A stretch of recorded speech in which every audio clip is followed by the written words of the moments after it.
All right. Hello, everyone.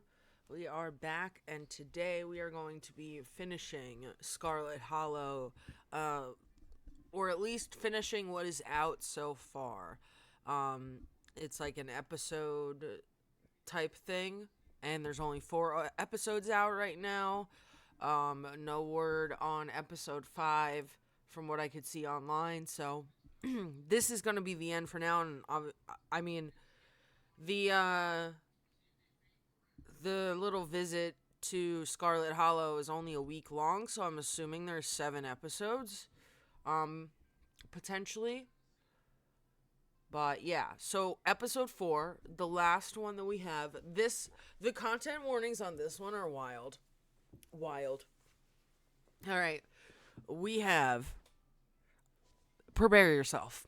Body horror, realistic gore, parental abuse, poisoning, non consensual drug use, possible major character death. I wonder if that's like Stella.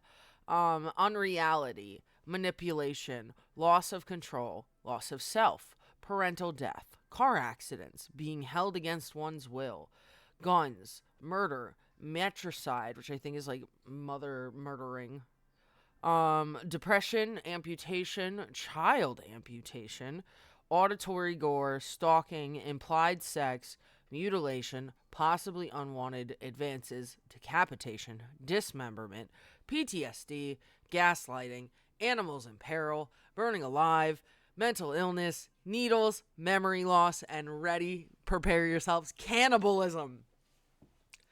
The piece de resistance. So that's something. That's surely a choice. So we are going to check that out.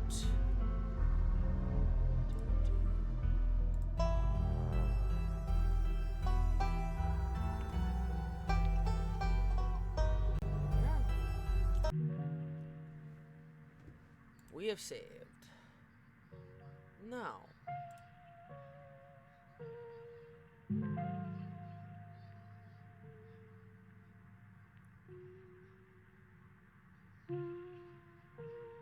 Decision you made bears heavy physical consequences, and a visual reminder of those consequences will follow you for the rest of the game.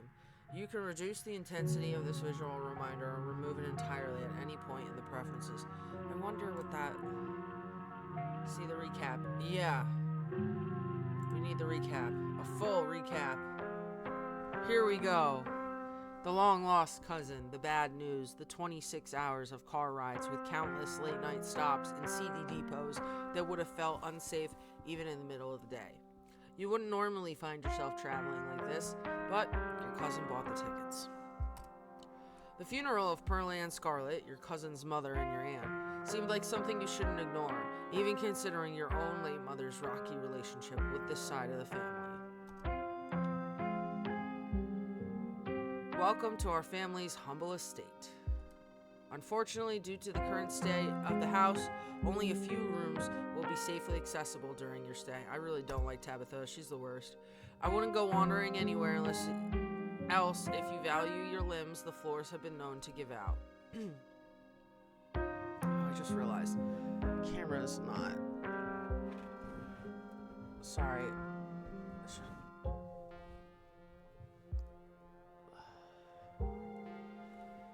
Single deer remains behind, staring down the beam of Stella's flashlight while Gretchen whines and pulls at her harness. The deformed deer. Come on, you, whatever your name is, grab that flashlight and help me line up a good shot. As the creatures in the tree line grow louder and more numerous, Gretchen violently strains against her harness. You dive forward and scoop Gretchen into your arms just before she manages to wiggle out of her harness. Your eyes fixate on the dark tree line over Duke's shoulder. God damn it. Stella, keep an eye on them for us. Make sure they don't get into any more trouble. My grandmother called them ditchlings, and they are a terrible omen. They sign of great suffering and destruction to come. From the relative safety of your cousin's uncomfortable guest bed, the events of the past evening seem like something that happened to someone else, though you can still clearly picture the terror you felt in those moments. For now, you're safe and you're warm. You better stay out of trouble today. I want you home by sunset. Yeah, and then we end up in a cave. A mine. I don't want to hear complaints. Just do what I ask and we won't have any more problems. Oh, no. Tabitha takes a few steps towards the door. Sunset. Yeah, that didn't work out. Winnie can fix you some of Sybil's new blend. Maybe it'll calm you down a bit. Think you'll like today's mix. It's chaga and lemon balm. Should help ease your stress and tension. And if you feel like talking, I'll be all ears. Have either of you seen Rosalina around town? I don't want to be a helicopter dad, but she hasn't been answering my texts. And I wanted to make sure she isn't getting into trouble out there. Hi, Dr. Kelly. We were wondering if it would be okay if Reese could come hang out. Nothing strenuous, we promise. Whatever you two have planned is probably beyond what he can manage right now, anyways. Stay home. Wait for the week to end. Don't keep putting yourself in the path of danger. This is all I ask. As you leave Tabitha's office, you take a moment to get your bearings, only to be interrupted by a sudden movement out of the corner of your eye. A girl carrying a bundle of snacks pops through a hole in the fence and disappears over the crest of a hill. She did it. I guess the old Maxwell place doesn't cut it as a secret hangout spot these days. But the Shaw Mine? That place was shut down like 100 years ago, after a collapse that killed over 100 people. You pull out your phone and dial your cousin. What is it? You know I'm in a meeting. A kid just snuck into the Shaw Mine. I figured you should know. Are you serious? Why do things keep happening to me? Whatever. I'll head over there as soon as I can. Just stay where you are and wait for me. I don't even know why I'm trying to reason with you. It's not like you'll listen. Exactly. My dad is a foreman at the continuous mining facility. He says they only abandoned this mine because there wasn't enough coal left. So it's actually really safe, and we can hang out here whenever we want. Correction, your father was a foreman at the continuous mining facility. We'll see if he even has a job tomorrow morning. I mean, it's not his fault that his kid's a little shit. Doesn't know how to listen. But Dad says our house is haunted. Kanika is interrupted by a pair of thunderous knocks. Turn to see Becca and Alexis gone, and Rosalina anxiously hovering in front of a small tunnel in the cavern wall. She freezes as you notice her.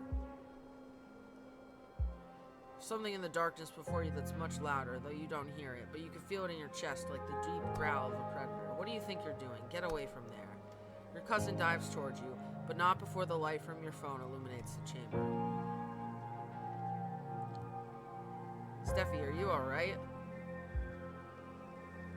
You and Tabitha manage to squeeze through the entrance just as the walls of the mine come crashing down. Holy shit, you're okay, thank God. And everyone's accounted for. That was a surprisingly close call. We could have all died in there. What did you weirdos do? Everything was fine until you adults showed up. Becca, shut up. Tabitha doesn't say a word as the car cuts along the darkened road. You collapse in Tabitha's dusty guest bed, your head empty of thoughts. After your time in the Shaw Mine, you barely even notice the dust. When you close your eyes, you see the shadowy figures that gathered behind Stella in the mines. Your thoughts are drawn to the carving on the wall and to the visions it imparted upon you. There are two of them.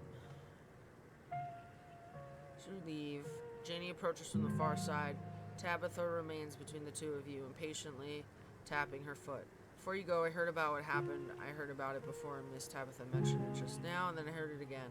Just wanted to say I'm sorry you got caught up in that. You did right by those kids, though. What a blessing, everyone getting out of that situation all right. Morning. Is the new blend ready? Of course. If you'd like to keep Miles company, Tabitha and I will be just a minute. Yep. Duke's boy, it's a pleasure to meet you. The policeman told me you saw what happened to my daddy. And with that, breakfast is served. Not only is this mayor a dog, judging from the series of portraits lining the walls, every mayor of Scarlet Hollow has also been a dog. You can tell this dog is the mayor from his little sash and his fancy top hat. There's a regal air about him, almost as if he knows the position of authority he's been elected to. I can't believe that's included in the recap. Why is that included in the recap? Before you can catch up to your companions, you're intercepted by a nervous man with a cross. Ugh. It's hard to put a finger on it, but something compels you to dislike this man. Sounds like old Gretchen and the mayor have some old unresolved issues, wouldn't you say? I'm Pastor Daniel. I take it you're Steffi. Everyone's been buzzing about you. I'm so sorry about your aunt, but I'm sure she's in a better place now. If you ever like to discuss your beliefs, my door is always open. Basement is what you might expect out of a tortured artist who spends all his time confined to his studio. Discarded canvases line its edges, while trash and sketches leak out from their piles in the corners of the room, hiding the bare cement floor. Ghoulish faces coat the walls in paint, sneering out at their creator. Your mom is so scary. She can be a little intense, kind of overprotective, which I guess makes sense. Anyway, make yourselves comfortable. You'll have to forgive the mess. I've been distracted lately, haven't been cleaning much. Dinner is already laid out. Roll, spaghetti, and a salad. Kanika anxiously picks at her food. Stella is nervously talkative, and Reese is suddenly quiet and tense, his shoulders tight, as his mother perches on the chair next to his. Dr. Kelly eyes all of you with a sharp, fierce gaze. We were talking about maybe watching a movie sometime this week while Steffi is still in town. We'll have to see how you're feeling. I can handle a movie, Doc. We'll just sit downstairs in the dark. Reese is used to that. I'm sure he'll be okay. You're always overestimating how much you're able to do. This is why you keep getting sick. If I get sick, so what? It's not like that's ever going to change. I'm sick every day, and I'm not getting better. I don't want to spend the last few miserable years of my life holed up in the basement alone just because seeing my friends has been deemed too strenuous. I'm an adult, for God's sake. Can't believe I have to ask for permission from my mom just to have friends over. Reese stopped mid-sentence, wincing in pain, and wrapping himself in his arms. Don't say things like that. I'm doing everything I can to try and fix... Silence as Dr. Kelly's eyes shoot open. Reese? Reese suddenly pulls himself from the table and leaves. You're here sooner than I expected. Hope dinner went okay. Hope I'm not too late. Have I missed any creepy paranormal stuff? Oscar and Kanika startle as the door swings open. Hold it. You're not taking my cousin along on any more of your little hijinks without me. Whoa. This is where I've seen it. It appears on top of the stain. Stella pulls back at the carpet, revealing a hatch, the floor around it stained in reddish brown. I'm going for it.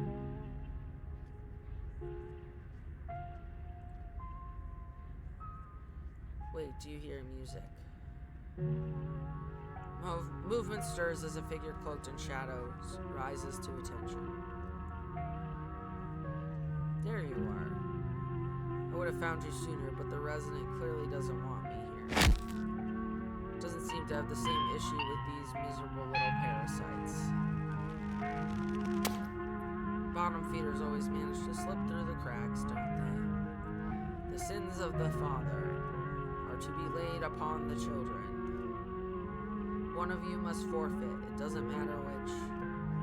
Bullshit. I hope I didn't come too late. It wants something, doesn't it? And I think you know which of you should volunteer. You must be joking. Yeah, it should have been you, Tabitha, you dumb bitch. You take a step towards the light. Sybil is right here. Please don't do this. Listen. You should have done it.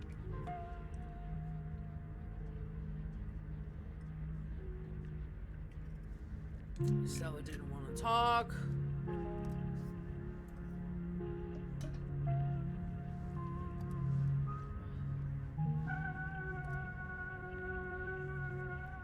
places a hand on your arm, holding you back. I'm sure you have questions after everything and about what's happened to you, but let's not get into it here. I think everyone can use a little rest and relaxation right now, yourself included. Ooh, that's right, Sybil wanted to talk with us about all this. If you swing by the tea room sometime tomorrow, say early afternoon, you and I can have a little chat. I'll see you then. You don't even notice yourself entering the guest room and falling into bed. Suddenly, you're just there, buried under your family's musty covers. The spirit of Charles Shaw Jr. has been put to rest at the expense of unknown years of your life. The specter of the night's events will linger over you for every day you have left, a grim reminder of the price you willingly paid for the crimes of a family you never met. Maybe it'll be easier in the morning. Maybe your joints will ache just a little less than they do now. Maybe you can still right the capsized ship of your now broken life. Or maybe things will only get worse from here.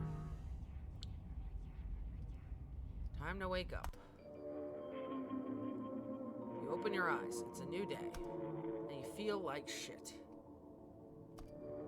In the bright morning light, you're finally able to take stock of just how much the spirit took from you. You feel dulled, your bones creaky, your soul weighed down with the exhaustion of age.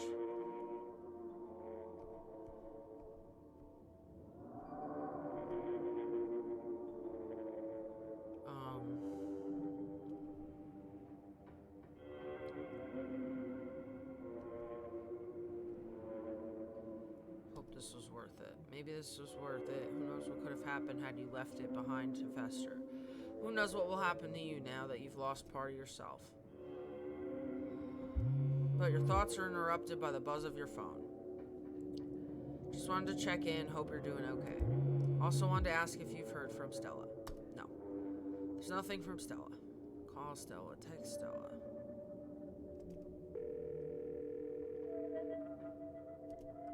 What's up?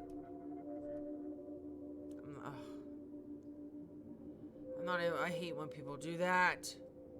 Leave a message or don't. I never check this. The voice box is full.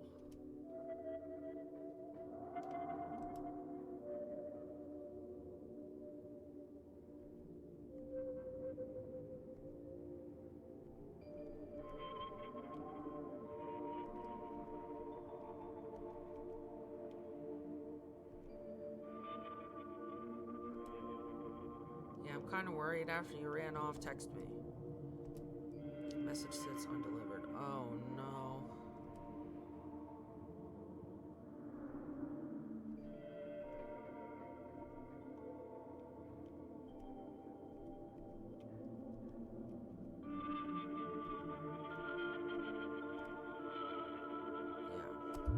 Yeah. That's not good. I think we should try looking for Let's Meet Up in Town. Shower, check the closet, check the... Oh, the doll moved, great. Someone was in here, what? Judging by the register, the culprit, means he was in your room. But was he there while you were out the previous day? Or when I slept?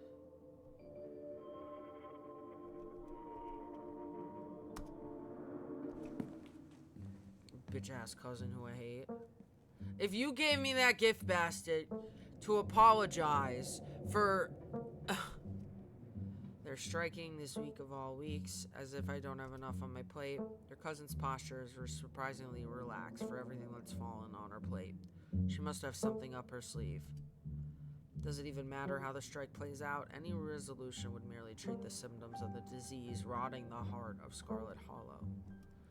For things to stand any chance of getting better, there's something deeper you still have to fully uncover.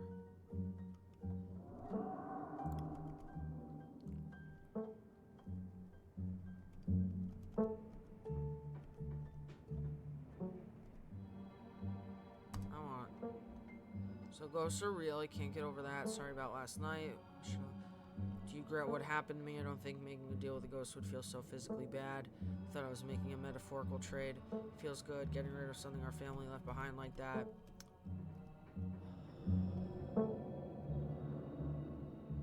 Of course I do. We should have left. You made the choice to appease that thing I was begging you not to.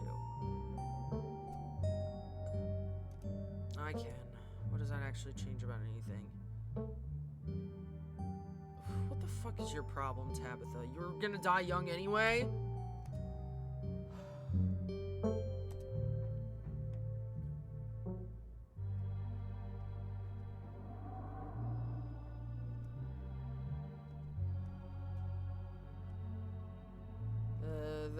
They're not... The ditchlings aren't here because of the strike.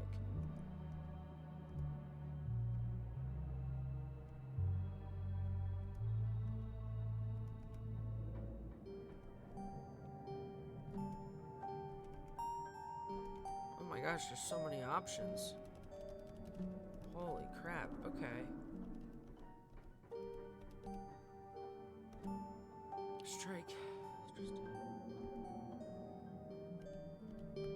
Alright. I'm not very threatened by the whole thing, but I didn't want it to have to come to this. It doesn't matter if it's unpleasant. It's a task and needs to get done. Everything will be back in order in a few days. Playing the part of the villain. It's what people see me as for holding this place together, then so be it.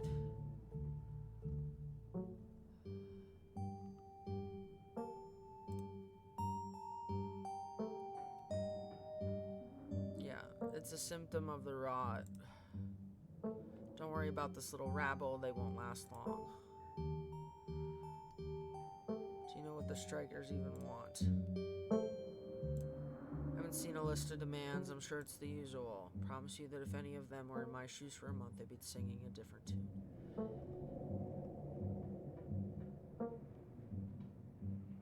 I don't think that they were predicting the strike. Doughy, yeah, I get it, there's weird stuff, but let's not muddy something as mundane as a strike, yeah. Yeah.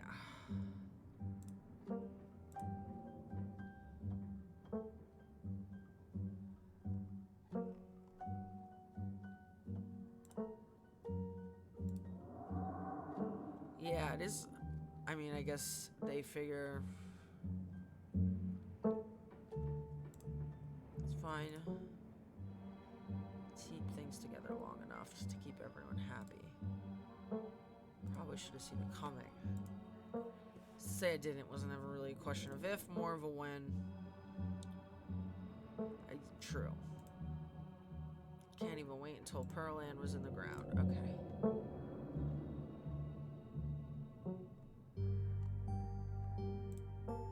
You heard anything from Stella?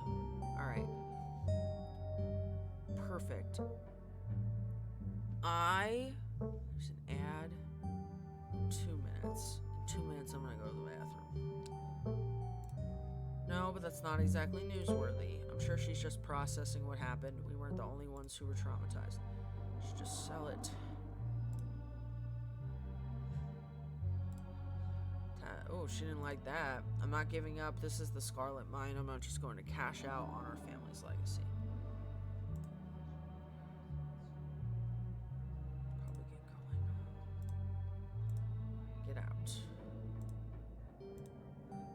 If you get in trouble. Tabitha slips past you, her heavy boots thudding down the hall. She marches away. Time to figure out the rest of your day. Fuel up. Oh. Who knows how much? Yeah, I should eat. Now that I'm an old person, apparently. That's that. Head to town. You head to the front door and begin your trek. Oh, God. The birds sound different, muffled like your ears are full of cotton. The dull sun shines down. But you're adjusting already. Your body is starting to accept the change that has come over it, to accept that this is how things will be from now on out. Glimpses of pale figures dot your periphery. You haven't seen ditchlings in the middle of the day before. They're getting bolder. To your surprise, you find a familiar face making its way up the path towards you. Just coming to see you. Hope you were able to get some sleep after everything that happened. They don't say anything about your appearance, but you can see them take you in the light of day, revealing Your new features clearly for the first time. You doing okay?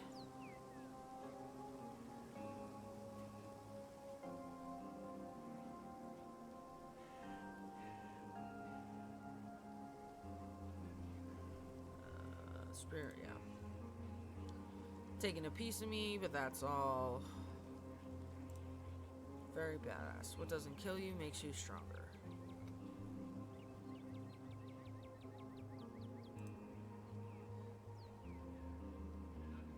How do you feel now? It's a new day.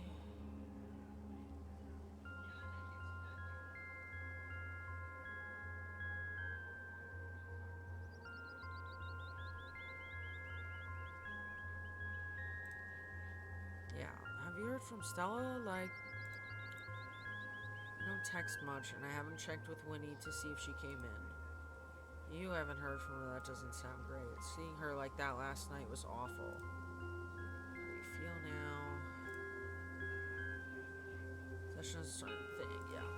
Thanks for asking about the state of my soul, I appreciate that. I'd be lying if I said it didn't have an impact. Okay, I thought that there was going to be an ad starting soon, but I guess not. Oh, there we go.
Okay. Alright. Whew. My god. Sorry, my stomach is acting up a little bit. Ooh, okay. Kind of feel bruised all over, physically and spiritually. That's part of life, right?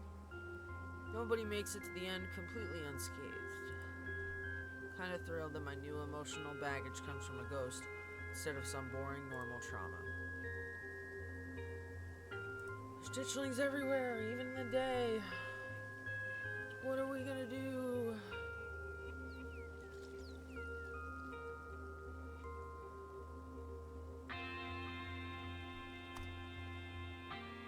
He returns to survey the tree line. I noticed a few on my way up.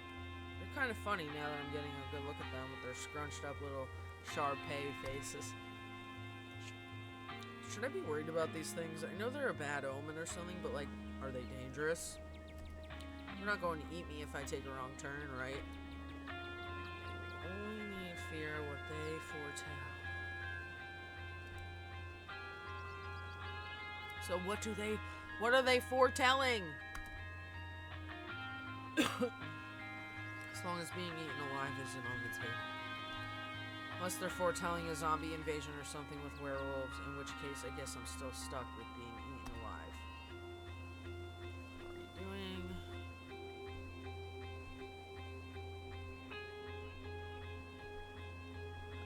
Yeah.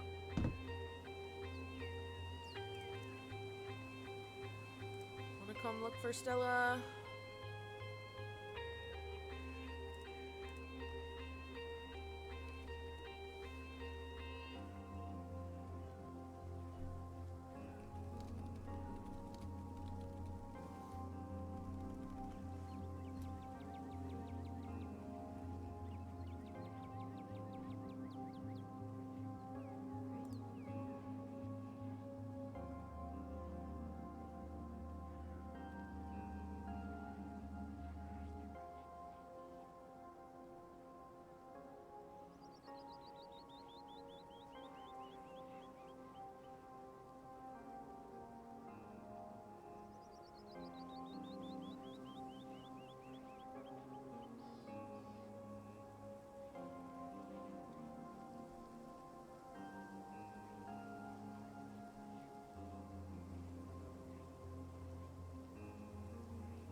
Whoa. This chapter is long, this episode.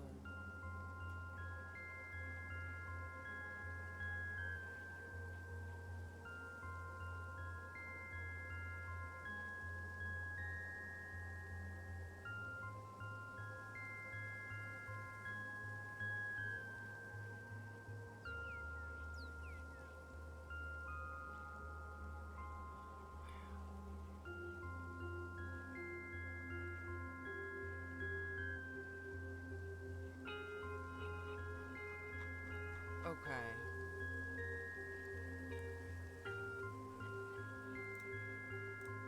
I don't know how much time though. From what I saw this morning, there's already a few miners already holed up in there. They must be using it as home base for the strike. So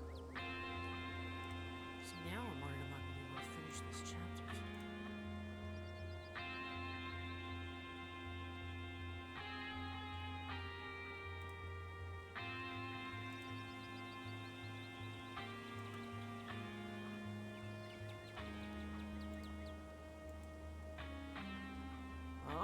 Make sure you didn't go running off in the trouble. How are you doing? Even though I've technically already asked that, something like possession, I kind of feel like there are more upsides than downsides. There aren't a lot of people out there who say they've been through something like that. It's a pretty cool badge of honor. Let's head into town.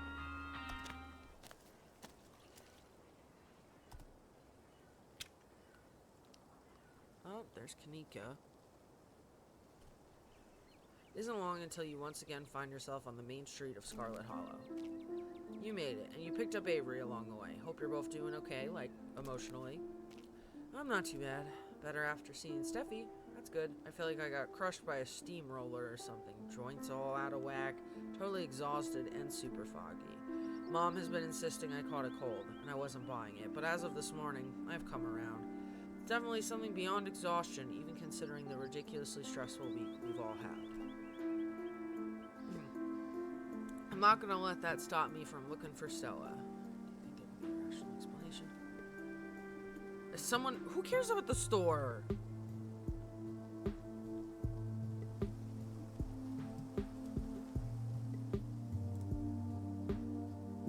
Yeah. Rational, rooted in reality that... until a few days ago I thought was devoid of all magic. Ghosts are real, they can suck you into illusory dimensions and puppet your body like a fleshy marionette. Next thing you know, we'll find out there's a secret society of warlocks running the country. Or that angels are real.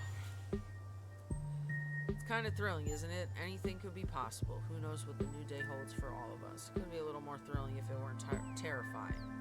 All the magical stuff we've found so far just wants to hurt us. We need a magical being that's on our side. Where are the magical girls when you need them?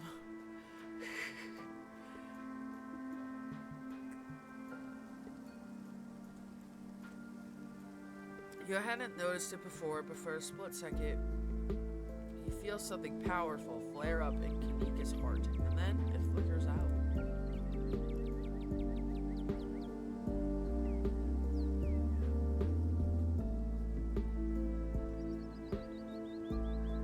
Okay, I want to do this. Kanika, what if you're a magical girl? Felt something flare up. As embarrassing as it is to admit it, I spent way too much time in middle school trying to see if I could do magic. And I can. Besides, if you think I can do magic because you felt it, wouldn't that mean you can do magic? Maybe you both can do magic and you just need someone to teach you how to use it. Ooh, isn't it obvious? Your mom's a witch, Kanika. How else can you explain her rescuing all of us? No way. She's just a new age crystal and herbs lady. She's not... she couldn't be, right? After last night, anything's possible, and she did rescue everyone from the ghost dimension. This is so stupid. Someone manning the store. Mom and Miles can deal for another day. Not that the store isn't, but if something happened to her and I was spending my time minding the register, I don't think I could live with that. Kind of surprised you reached out to me after all the issues. You sacrificed years of your life to exorcise a ghost for people you hadn't met until, 2 days ago? That kind of outweighs whatever ongoing feud I have with your cousin. And I'm not going out there alone because the last thing I want is to go missing while looking for someone who went missing. We do everything in groups from now on. People shouldn't be judged by their family anyways. Whatever people may think of your cousin, it has nothing to do with you. I mean, yeah, but apparently not.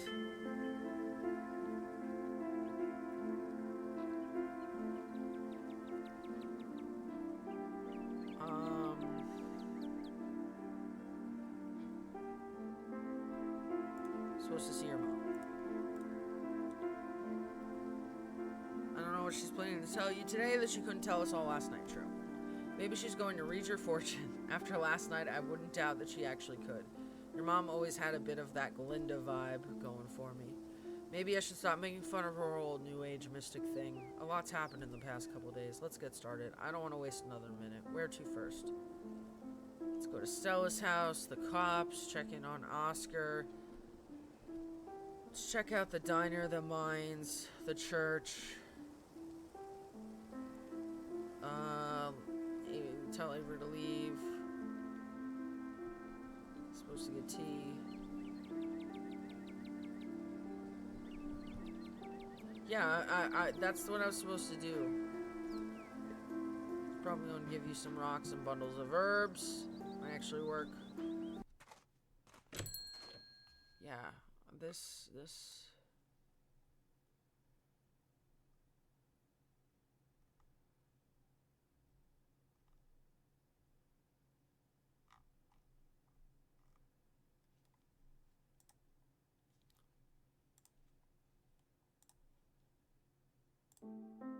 There you are. You're supposed to stay in bed.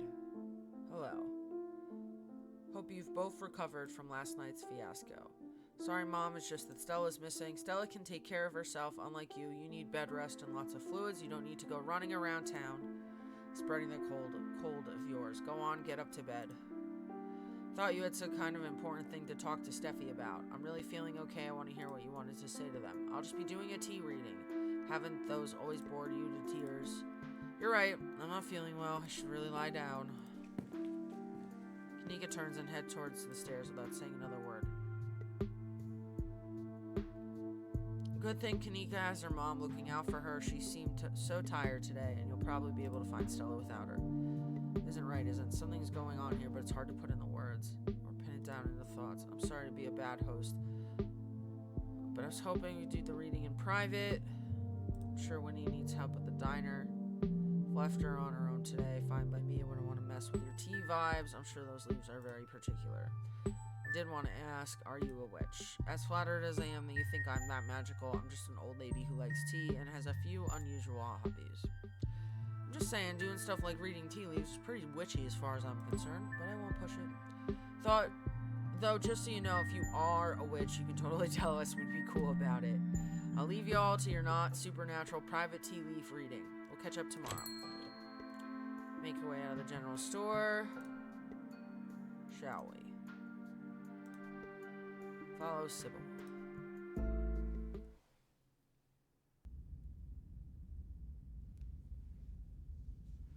See, okay, I think when they were talking about like a visual, like this, I don't remember that being there before. So what happens if I do, oh. Yeah, that's honestly, I really didn't like that. Take a seat at the small table at the edge of the room. Like, I know I'm old. It's dark here, only a sliver of sunlight able to filter through the heavy curtains. Sybil joins you at the table and places a cup in front of you. It smells light and citrusy with an undercurrent of decaying earth. It's the same tea you sampled with Avery at the diner on Tuesday. I'll be able to do a reading once you're done. Until then, how about we just chat?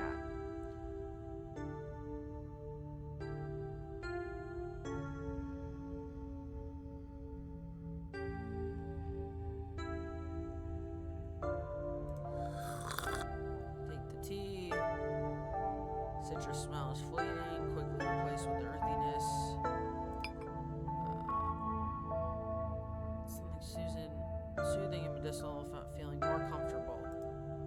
Soothing beyond what you would expect out of ordinary tea, there must be something magical at work in this blend. How'd you end up in Scarlet Hollow? My family's been in these hills for a long time, that's how I know much of the local flora. Everything I learned was passed down from generations of hill folk. There hasn't always been a reliable doctor up here, especially not one most folks could afford. They have to figure out their own medicine. Yeah, tell me tales of my mother's youth. Might be exaggerating a bit for dramatic effect. I'm prone to do that. In a town this size, you get to know everybody, no matter what the age difference might be. Vivian was a little younger than me, which meant I always had a certain older sister instinct about her.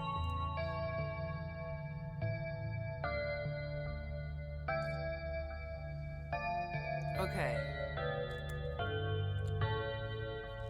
Pearl great-grandmother, Edwardine. I see.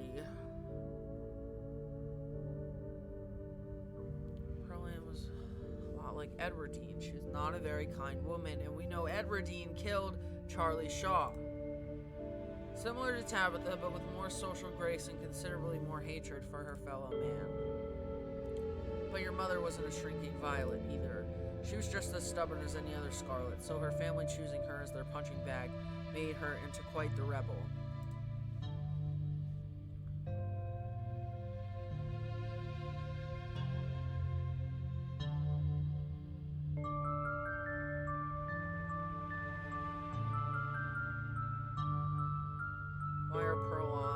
Why were Pearl Ann and my mom raised by Edwardine?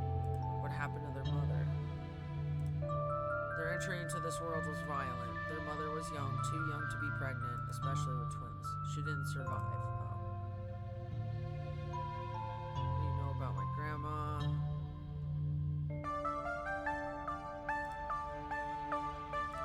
I'm afraid there isn't much I can tell you. I think there were two in that generation. The eldest died when the girls were still children. Edwardine never spoke about them, nor did your mother.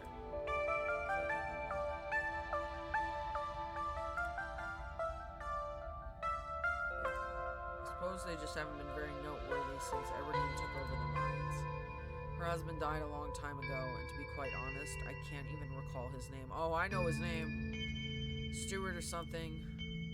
From what Vivian said, her father was some teenage fling that ended once your grandmother found out she was pregnant.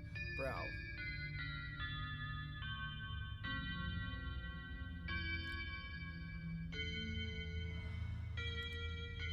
Certain was similar for Vivian, though she was much older, and I believe she was the one who ended it, what with skipping town and all. What happened when my mom found out she was pregnant. She came to me for advice. She was distraught. It was like she'd been handed a death sentence. Maybe it was fear from what had happened to her own mother. Maybe it was something else. But she seemed convinced she was in danger. Tabitha had already been born by then, but she was born in wedlock, so I assumed her mother's worries had something to do with religion. Though the Scarlets weren't particularly religious as far as I knew. But the way Vivian was that night, she came to me, it stuck in my mind. It's always had me wondering what it was about your family that made her panic so much at the thought of having a baby.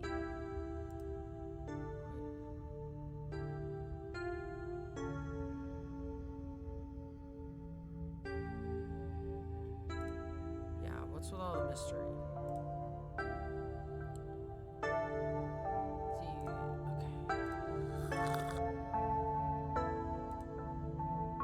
Tea is gone before you know it, the small cup empty, save for what's left of rehydrated leaves. Tea has also helped with your condition at least a little bit. You still feel aged and worn, but you're a little less tired and a little mentally sharper than you were a few minutes ago. Glad you found the tea palatable enough to drink. It should do you some good. It's one of my more medicinal blends. Now on to business. What the hell? This doesn't bode well. You've got just about every warning that can fit in the bottom of the cup. Cross, kettle, hourglass. All these mean death, misery, difficulty. And hourglass ties it all together with definite urgency. It's fair to assume that this all has to do with whatever brought the ditchlings. Something is coming, and whether any of us can stop it, I'm not sure. But we may, at the very least, be able to figure out what it is. And there's a central figure here, a cat, an enemy, lurking in plain sight. I'd like to see.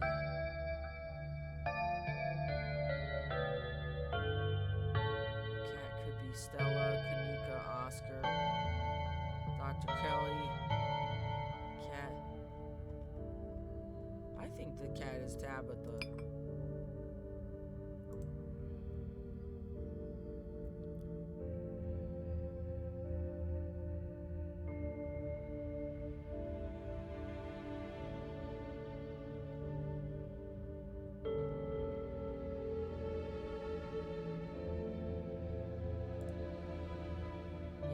She knows more about Wayne. Be best on your guard, but suspicious of anything she asks you to do. It's clear something bad is coming your way. Let's suppose for a second that you're right and it's possibly connected to your cousin. Knowing this means we can try to counteract whatever she might have planned for you. From what Tabitha said, it seems she wants you to stay put and stop snooping around. It sounds to me like she's trying to keep you from finding something. Judging by what you told me last night, those stones, carvings, seals, whatever you want to call them, I think they likely have something to do with this. It's possible Tabitha doesn't want you finding out more of them.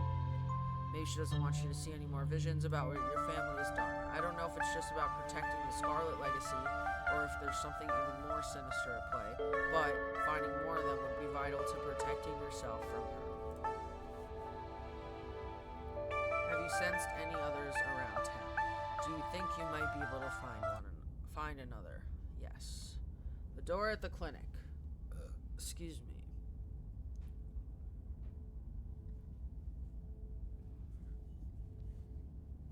They wanted to draw you in, but then they were like, no!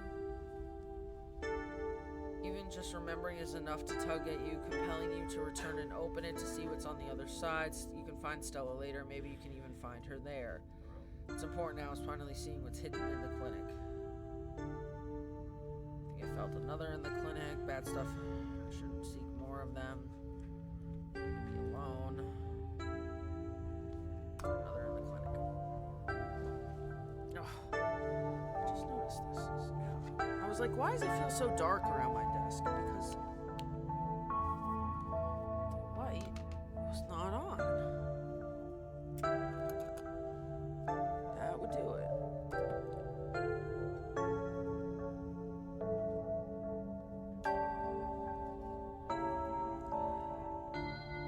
If you could find your way inside and uncover another stone, that could give you a leg up on Tabitha.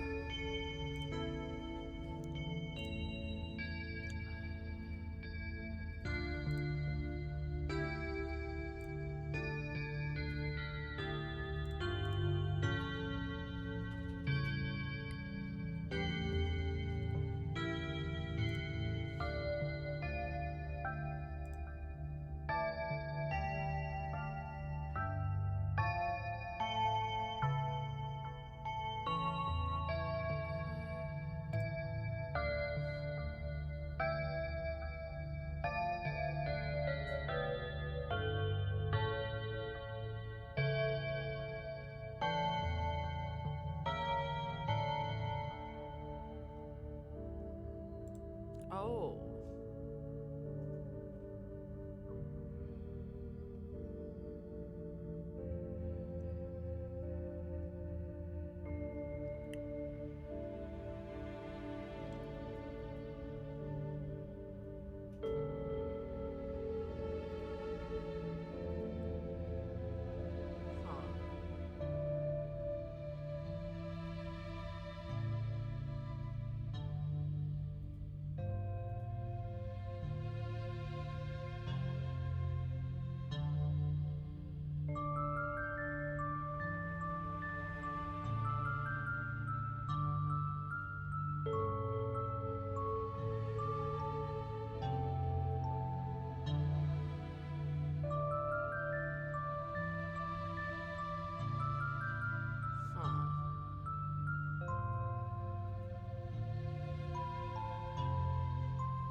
Interesting.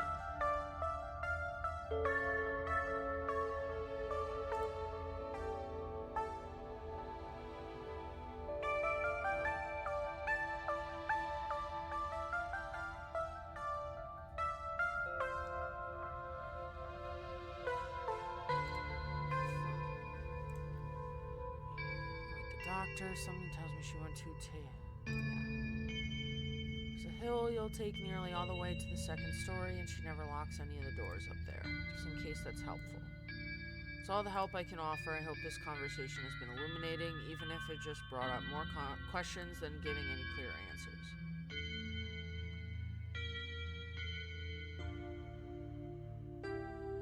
I'll let you know. Yeah, I'm not gonna be a dick about it, but this wasn't really helpful.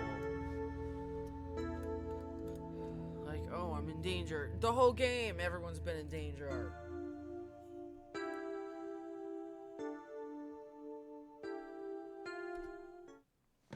Like, what do you mean? Be careful who you put your trust in. According to your T, the cat is getting ready to pounce, and merely being ready for it might not be enough. Well,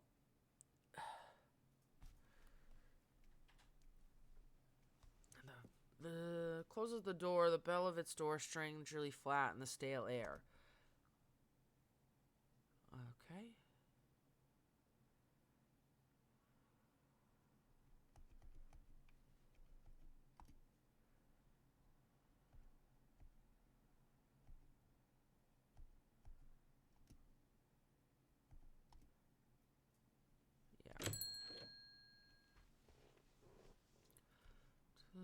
Familiar hill, rows of ragged houses. It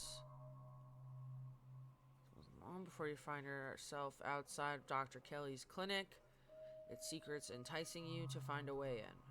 Even at the bottom of the hill, you can already feel the presence.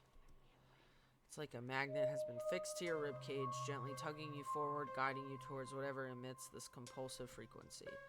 You can see the hill Sybil was talking about, wrapped around the back of the old hospital like a stone blanket. I'm curious about something.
Okay.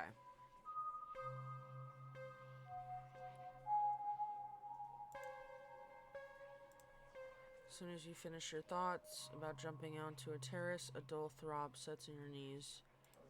Okay. Just go in the clinic door.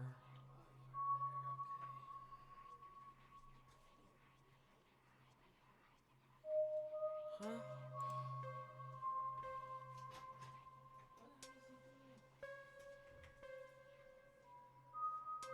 Found at times you even wish to be seen, there's nothing stopping you from remaining hidden. Graveyards, abandoned buildings, old tunnels, you've been in all sorts of strange and unusual places without incident. For some reason tonight, Dr. Kelly's clinic feels no different. Make your way up the old wooden steps of the clinic's wraparound porch, taking steps in strange patterns. To an outside observer, you might appear to be drunk, but there's an unconscious method to your conscious madness. Even though you would be hard-pressed to describe it, there's no creak or moan of ancient wood. Push the door open and slip in.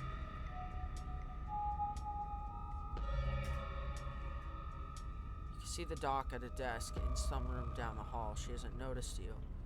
Shut the door silently, watching her closely. You're in the clinic, free to explore as you please. Or rather, you're free to explore as you please.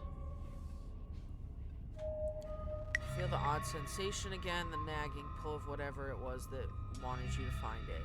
You're here now and it knows you're here. And you know exactly what it is. Another stone carving, eager to show you its secrets. You've been caught by its gravity and overwhelming curiosity guiding you around a corner and towards a dark doorway under the stairs. It's been left ajar, as if inviting you to enter. Turn on the lights. You're in the morgue.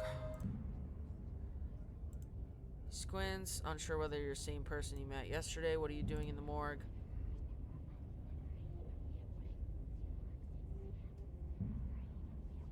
She killed you. What are you doing in the morgue? You haven't seen Stella. I haven't. Did you think you'd find her in the morgue? Her words seem distant. The tugging is strong. You can almost feel yourself slipping into a trance, and your eyes wander to the back wall of the morgue. You need to see what's back there.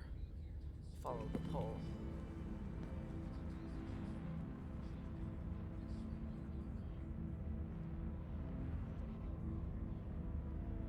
Disappointingly solid under your palms. Are you okay? You feel Reese's hand gently shake your shoulder, and for a moment, the thing on the other side of the wall, blank white wall, loosens its pull on you. Kind of look possessed for a second there, you good? Make him understand. Use your words, don't let this fervor consume you, be present.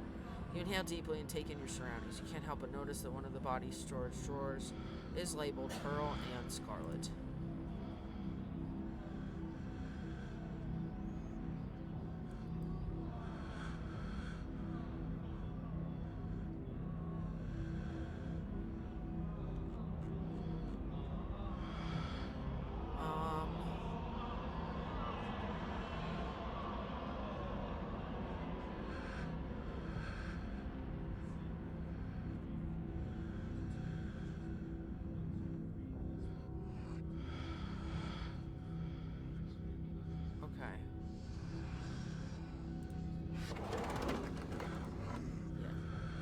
Up with my aunt.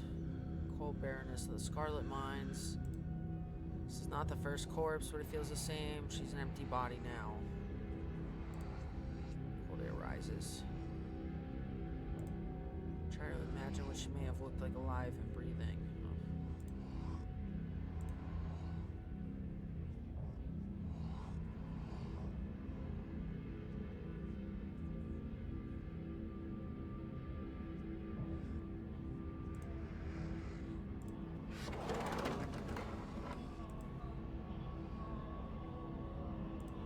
I need to see this.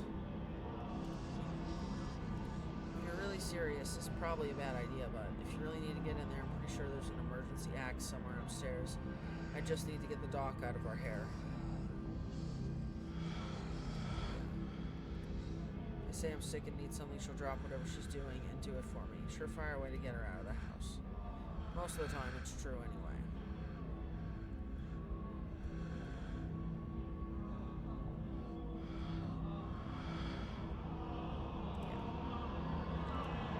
a teenager whose doctor mom won't leave you alone for 2 seconds. You learn.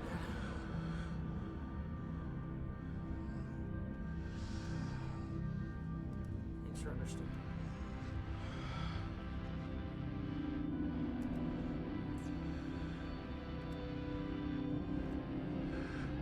His long legs moving swiftly. He seems excited, his usual adored demeanor replaced with an uncharacteristic pep.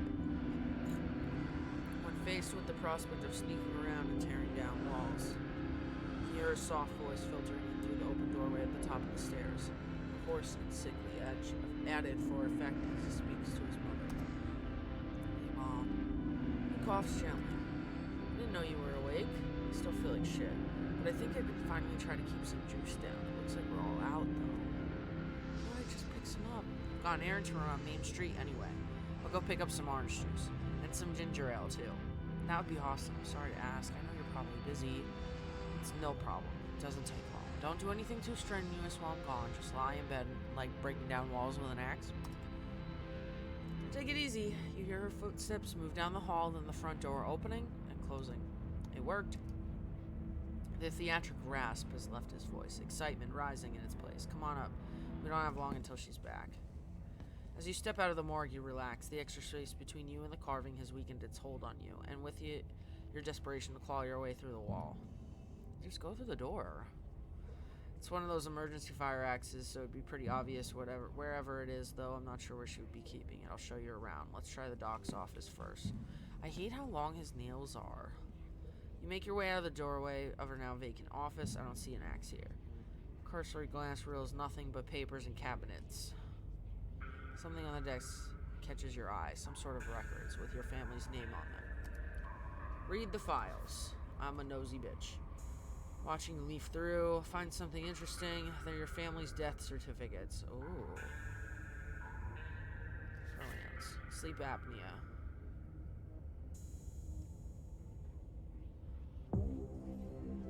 Said you could read any of these. Aberdeen's. So 89, cause of death, heart failure.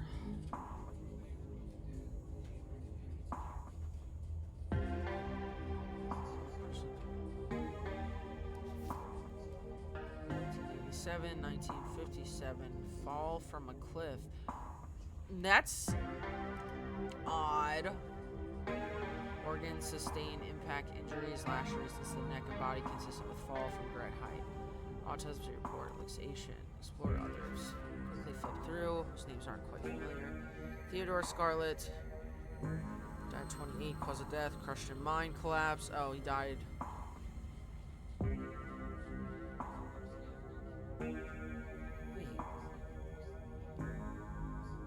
They said he was dead, but he might not even be dead. They never found his body.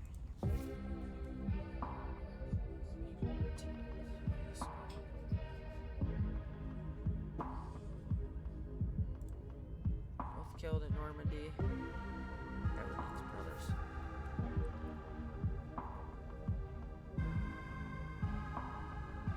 Infant boy, Andrew Charles, Scarlet. Cause of death. No doctor.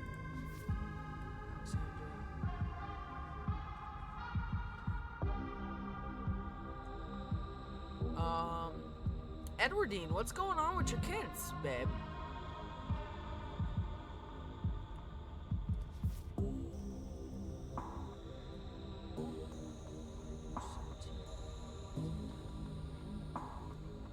Edwardine. That's a lot of kids to outlive. Yeah, what's going on, Edwardine?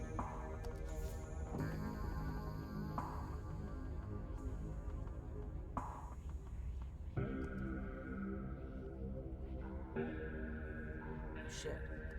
Hurry to the closet.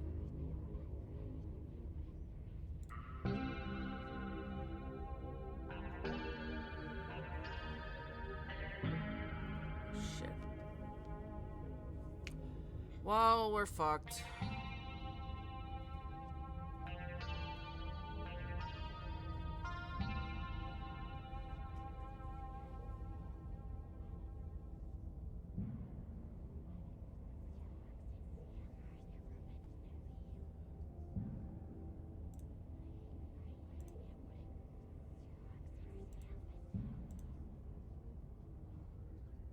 Scrambles to find another spot. It's a long moment of silence. Neither of you makes a sound. They return, approaching the door, then they stop. She opens another door, leaving the main clinic. Woo!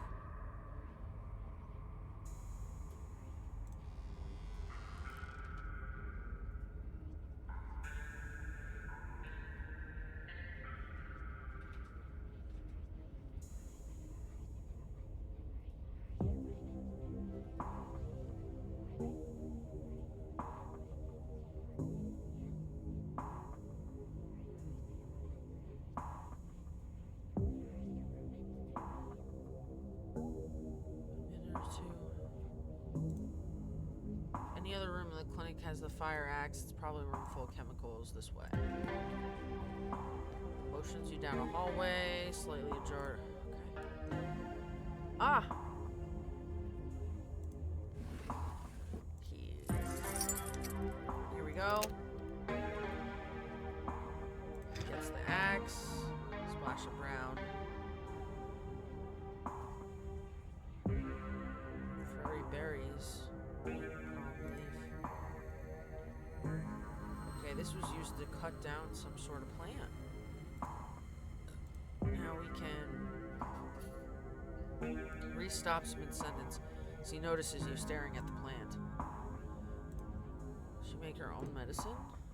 Puts it down, but not before breaking off a berry and sliding it into his pocket. I don't think she's allowed to do that. She's not a pharmacist. This room is just restoring stuff she orders for patients from the pharmacist in Brevard. Why would she be making her own? There's something in distance. Shit. There's the door from the house. We have to hurry.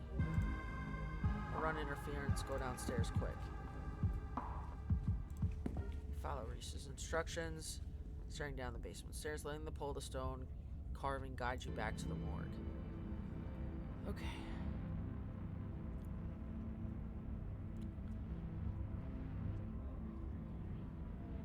Dr. Kelly's voice filters down from him. I was right, we did already have juice. It was just in the back, but there's no harm in having extra. What are you doing in the clinic? I thought I told you to go rest. I'm just gonna chill in the morgue. I got my speakers, so if you hear some weird sounds, that's just my music. I'll be sure to put in earplugs to drown out all the industrial clanging you used to listen to. Ooh, smart. Not the biggest fan of you spending time down there. It can't be good for your mental health to hang out in a refrigerator with corpses. Do you at least have a blanket? It's a change of scenery. My room feels too claustrophobic right now. I'll let you know when it's time for dinner. You hear the door close and the sound of Reese descending the stairs to join you in the fluorescent lit room below.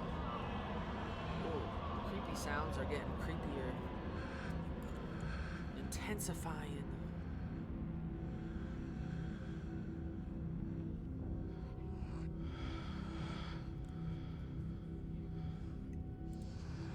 Wall now. Wall. Let's do this. Listen to music. Sounds like a wall being broken down. I should warn you, something spooky might happen when we break down that wall.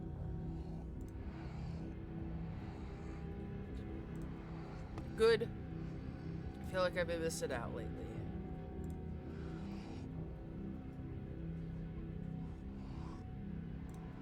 Wall now, yes? How is he gonna explain a hole in the wall to his mom? Approach the far end of the morgue, axe practically singing through the air as you strike. Some structure behind it, wood frame holding it in place. You stagger back from the massive hole in the wall.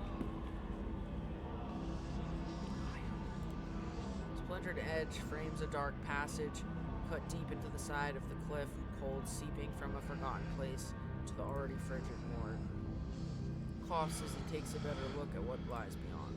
It's a whole hallway back there. Thick, stale air leaks from the hole, filling the morgue with an earthy mildew smell, like the room is slowly filling with dirt.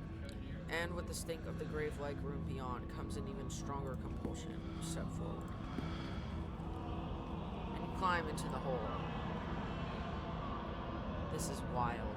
I had no idea any of this was here. An entire hospital wing rotting away for decades behind some flimsy drywall. Why is this place hidden away? Someone doesn't want us to find these. Wonder if it's whoever put them there, if it's someone else. The thing we're looking for is just ahead. I'm pass on. We'll find this thing coming. Don't worry about me. I'll be fine.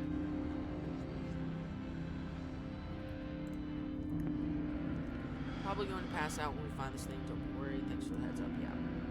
That just felt like the right move. Don't bother retrieving the axe. The final wall concealing the carving is raw and water damage has eaten away at the wood.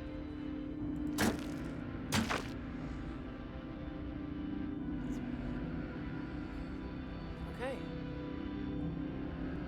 I thought you weren't going to come. I was worried you'd leave me here forever. I said there's nothing I can do. I'll never use my legs again. What am I going to do? Calm down, Teddy. These doctors don't know what they're talking about. I'm doing my own research. I found us an alternative. We won't have to worry about anything. Oh, Enoch, what did you do? Want to talk to a witch, but that's nonsense. It's all right. It's all sorted. We're taking you home today, and everything will be resolved. Oh boy. That's right, Doctor. At this point, I think it's safe to say his body was never recovered. Wait.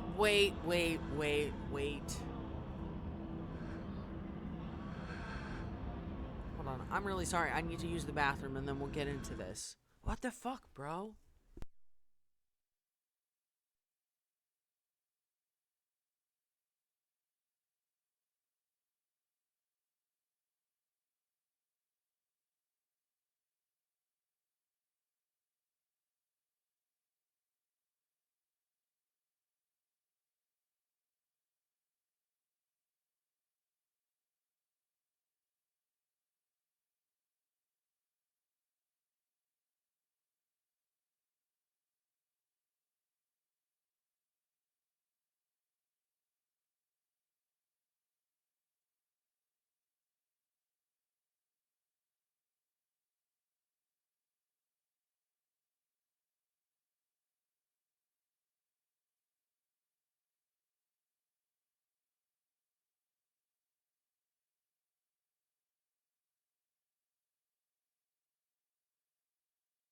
Alright. Wasn't Teddy the one who was, they never found his body? Is what what the autopsy said? But that's a lie. They did find him. He was just paralyzed. Whoever it was who claimed to be Theodore, it wasn't him. It wasn't even, what? Some grifter trying to take advantage.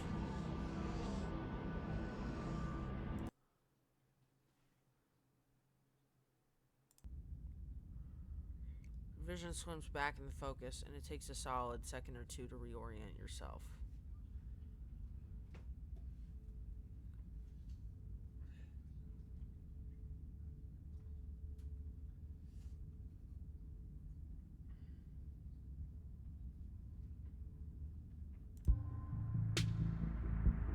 You're in an unfamiliar bed. Reese leans against the far wall, eyeing you with concern. I was worried you'd slipped into a coma. Tore down a wall like a wild animal, found some weird carving, and collapsed.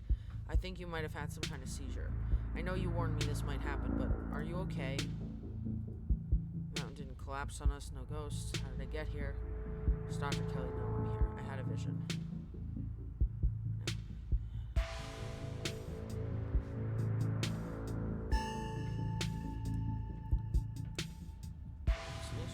I have those sometimes too. Used to have them a lot as a teen. Always just weird little things, like my hands would look wrong and my neck would seem too long, or the world would feel smaller. At least one of those death records is murky. I don't think Teddy died in the mine collapse. My family has secrets.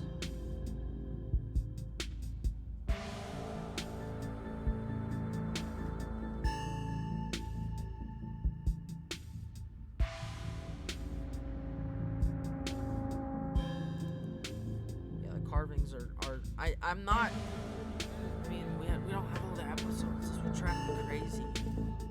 Old family like yours, hopefully they're on. That's all ancient history. Ghost. Yeah.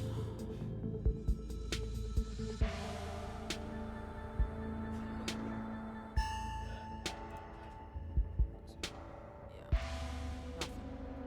Fell down, twitched a little, and you seem stable. I carried you back here.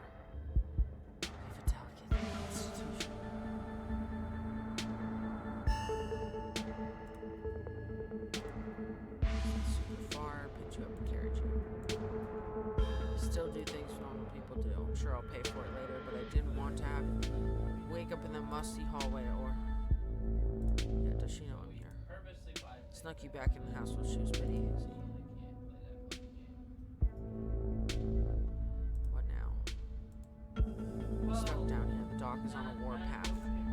I refuse to take my medicine, and she's not happy about it. But after I looked this up, there's no way I was going to take anything she gave me. She's been poisoning me for years. I went ahead and blocked my door so she can't get down here. Now we just have to wait her out. You blocked your door, but why would your mom poison you? I don't want to be down here. I want to leave. Why would she poison you? The internet says this is castor bean. It's used to make rice and super deadly poison that causes some of my exact symptoms and death. Yeah, ricin is very... The thing I can't figure out is whether she's been trying to kill me slowly or if she just likes keeping me sick enough to be dependent. I don't think I ever had an illness. I think the illness was me growing up and becoming way less easy to control. She found a cure. How are you not dead? Yeah.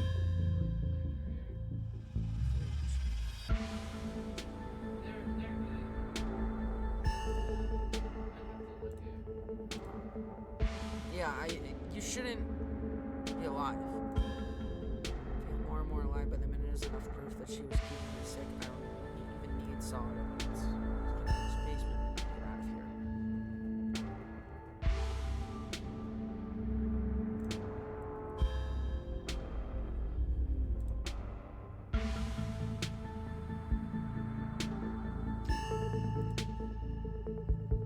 here. True.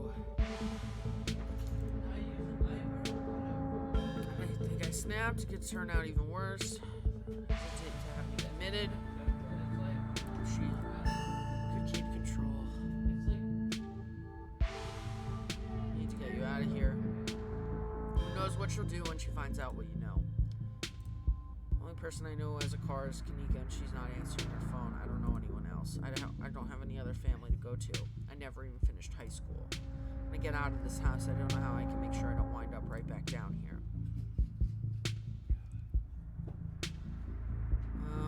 Figure it out together. There's also a lot of shit. Help me, I couldn't ask that of you, but I guess I don't have much of an alternative. Distraction seems like a good idea. Maybe it's a lack of poison in my system for the first time in years, or the fact that my whole perception of reality has been turned on its head. Probably a combo. Doesn't feel awful, to be honest.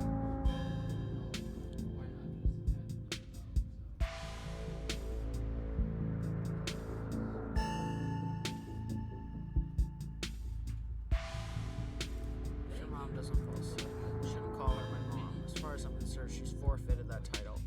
I don't even think I should call her doctor. She's just a woman now. Can't wait for her to be in a rear view mirror for the rest of my life. If she doesn't fall asleep by 10, we can figure something else out. These windows are supposedly shatterproof, which you always said was for burglars. Now I assume there's yet another way to keep them boxed in. But we could try to break them anyway.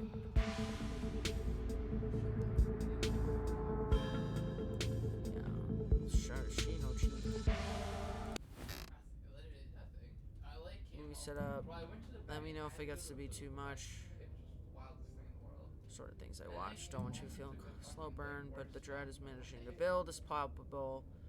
How it feels down here all the time. I've seen a couple of these directors' other films, and they're all interesting, though this is probably the best introduction to his work. The way it jump cuts to seemingly unrelated TV show recordings that then end up tying back to the narrative adds a level of realism and depth to the world that I find really engrossing. It's found footage used to its fullest. Can't believe I'll be able to just do things from here on out. Like watch movies with another person. Or talk to people, ever. You can hear the difference in energy now that Reese hasn't had his daily dose of poison. He's uncharacteristically chatty, clearly not used to talking to another person, let alone when he has the energy to carry on a long conversation. Something is changing inside of him. Camelbacks are really only useful. You feel different. glad you'll be able to have a social life. Let's get ahead of ourselves. The vast majority. Yeah. The vast majority of us. Oh, go ahead. Really is more than okay. I haven't felt this good, and I don't think I've ever felt this good.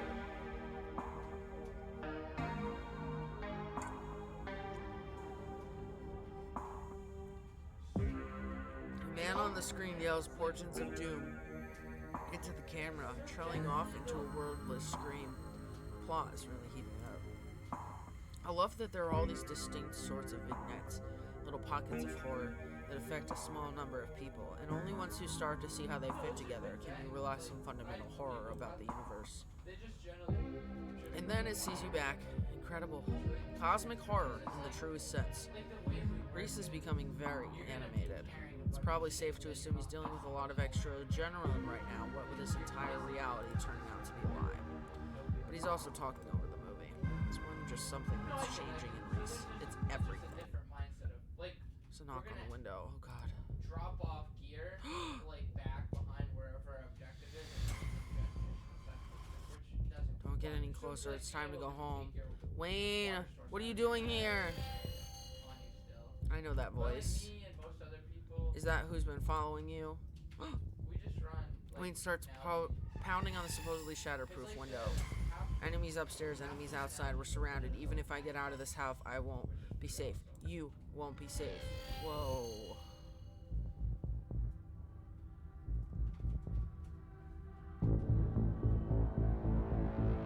What do you mean? Is he going to hurt you? Is he will? He's furious with me. Can't you hear it? I'm not weak anymore. I can fight back. I don't have to cower in fear from the people who want to hurt me. Bro, he can protect me. The window shatters. What is going on? What?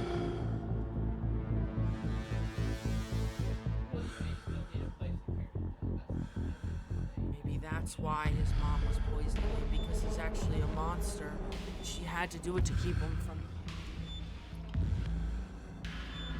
He stares at his clothes, paint bubbles from the canvases, his ghoulish figures peeling themselves out of their two-dimensional worlds, invading yours, crawling up the walls. Bro! Grab my hand, I'll pull you out. Leave us alone.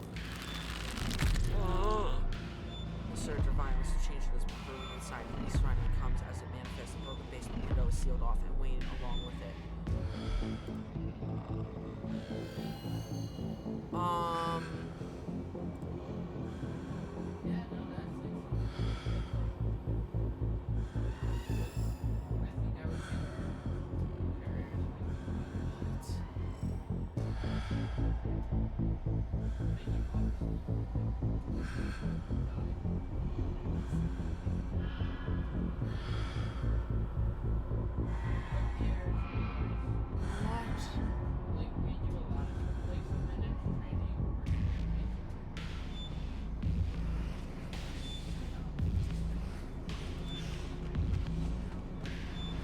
Enough to know where you need to leave.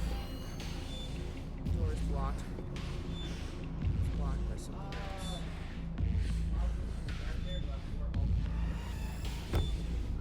There's the chair.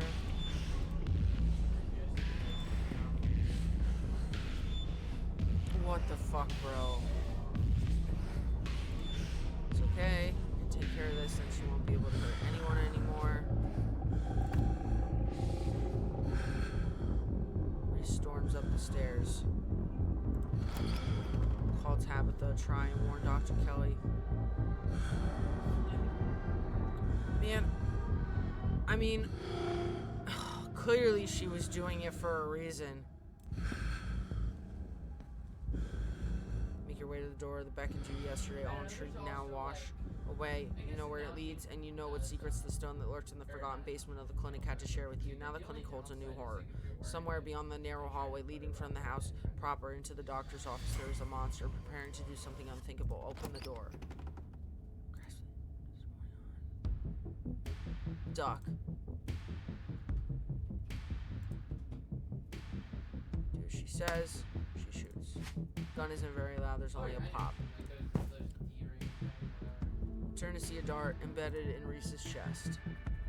suppose that this explains why he wasn't dead from the ricin. You're going to have to try harder than that, you bit. How did you? Wayne, as if you could hope to stop me, you pathetic waste of flesh. Before Wayne takes another step down the stairs, paint flows out between the cracks in the wood. Reese is panic, pulling in a mob of furious smears to hold his enemies in place. The artist darts away, but the smears continue their work in his absence. Dr. Kelly makes her escape down the hallway and waves over concrete in place at the top of the stairs by stiffening globs of paint.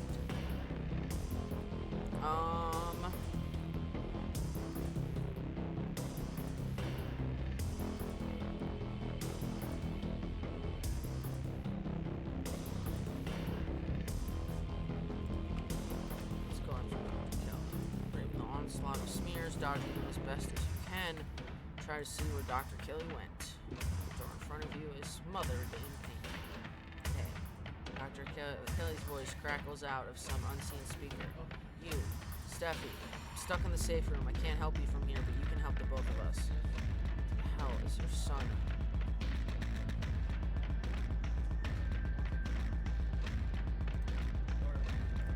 I wish I knew he was fine until he hit puberty. Everyone said raising a teen was going to be a bitch. They don't know that. Medical storage room. I'll give you further instructions when you're there. Turn around and head to the medical storage room. Great. Listen to me. I need you to use the black taped key to get into the cabinet and bring me the elephant tranquilizers. It's a bottle labeled parfentanil. Bear tranquilizers clearly aren't going to cut it anymore.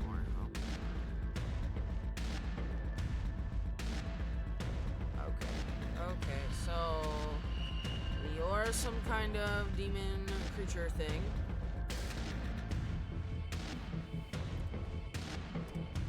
You don't have to do anything. I'm not gonna hurt anybody else.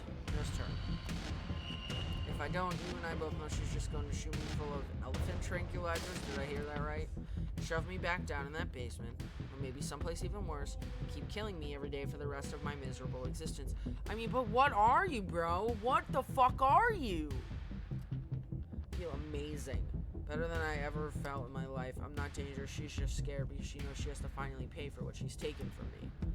Here's a point. I'm not going to let you kill someone.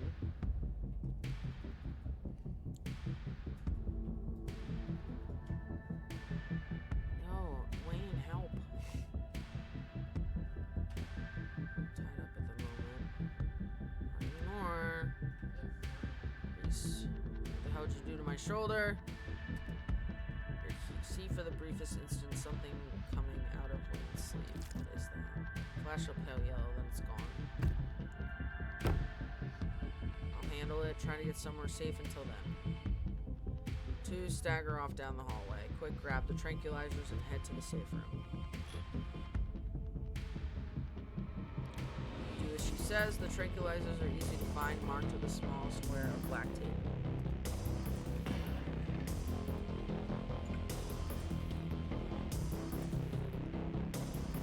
Make your way out of the medical storage room, back to the hallway where Dr. Kelly disappeared. As you approach, Dr. Kelly heaves open the door, slowly breaking apart the mass of paint, sealing it shut. Oof. Hurry, I don't think I can keep it open for long. You slip past her into the safe room.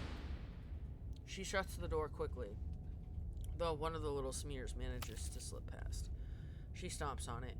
Painted viscera splatters across the cement floor.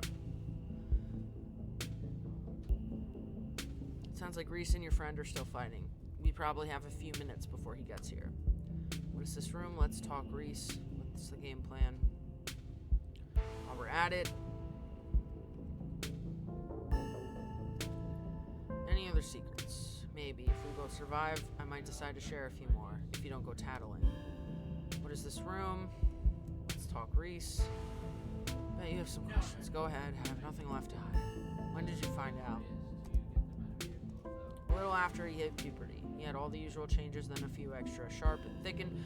That's what I meant. His nails always seemed odd to me. I never understood why he had these claw-like nails. Now it makes sense. Might have some kind of genetic disorder. Had him checked out a few specialists, but there's obviously nothing wrong. Then we had an argument and he changed right in front of me. It was nothing like what he is now, just a couple inches and some facial abnormalities, enough to be noticeable. I was scared. He could see that, and he stopped. I thought it was a one-off or maybe a hallucination. The second time it wasn't as subtle and it didn't go away as easy. That's when I knew for sure that this was something beyond my realm of expertise. How did he not know? Been medicating him since he was 12. We've only had 3 incidents like this, maybe 4, depending on what counts. This is the worst one by far. He doesn't seem to understand at first that he looks different, and I just make sure to stay on top of his dosages, so he rarely ever does. But I've been preparing for this inevitability. He's an adult now. There's only so much I can do to control him. Why did you start poisoning him? Can we stop calling it poison? Yes, it's poison, but the act of me giving him poison was not me poisoning him. It was medicating his illness. It started when he was around 15. I'd been giving him increasingly high doses of Klonopin. Oof. But his body kept adapting, and his symptoms would come back, especially if we ever fought. I couldn't keep ordering all those drugs. It was already suspicious, and I could risk losing my license, especially if anyone ever found out what I was using them for. Oh my god, could you imagine? Someone approached me with a solution. I took it, and I've been dealing with the emotional and mental consequences of that decision ever since. Who approached you, and what did they say? Dr. Kelly gives you a long, hard look. I don't want to talk about that woman. Screw it, I might die tonight. Sure, I'll tell you. Oh! It was... Is he... Alright, clearly that is, like, the mastermind of all this. And it's either Edwardine or Pearl Ann, because Edwardine signed off on so many death certificates. What is he?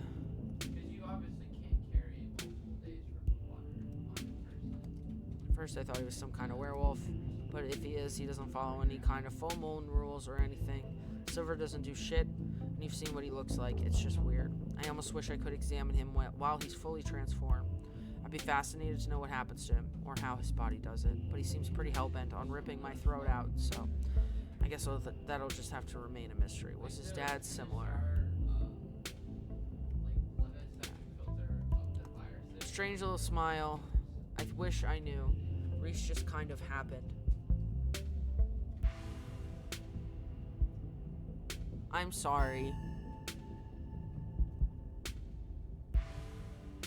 Are you saying this was immaculate conception of some sort of demon child? I keep having these weird dreams, almost like sleep paralysis. Romantic sleep paralysis. Oh my god, girl. They're kind of sweet, but they were just dreams. Clearly not. All of a sudden, my period stopped. I got morning sickness, and roughly 9 months later, Reese... Relationship seems difficult. You could say that. He was such a cute kid. When I found out I was pregnant, I was terrified. I didn't know if I'd be ready, but he made me love being a mom. It's not like it was going to be sunshine and roses forever. No matter what, kids grow up and they change, sometimes for the worse. This is part of being a mom, too.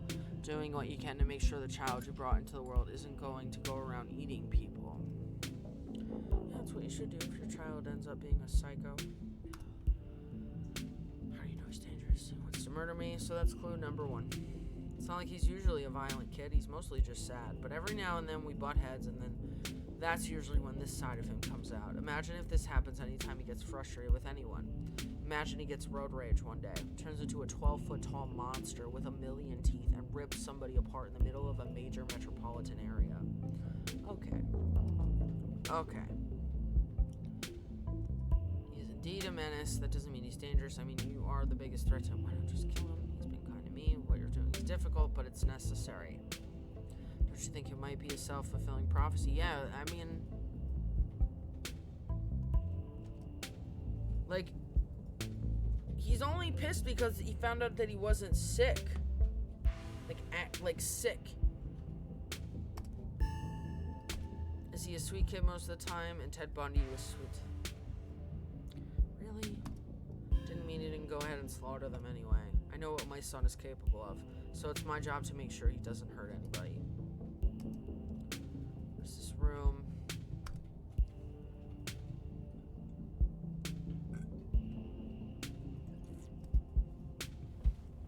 X-ray room. Lead walls. After I realized this whole situation was a possibility, I had the door reinforced. With special remote-controlled locks, glad it could finally come in handy. What's the game plan? Well, I pump him full of elephant tranquilizers and lock him in here, and then I somehow convince him to see things from my perspective. It's not gonna work. Then we all live happily ever after. And if you can't, as that worked before, if he manages a way out, finds a way to kill you, so you're just going to lock him away again. There's to be some other way. It's just going to make him feel trapped. Just kill him.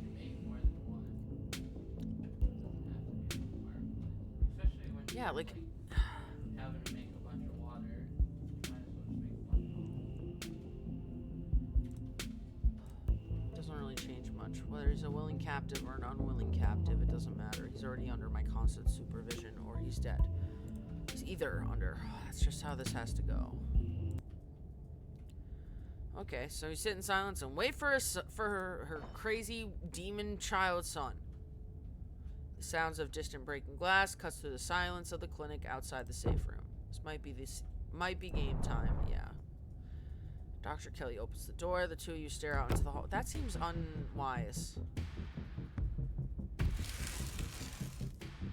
Oh boy.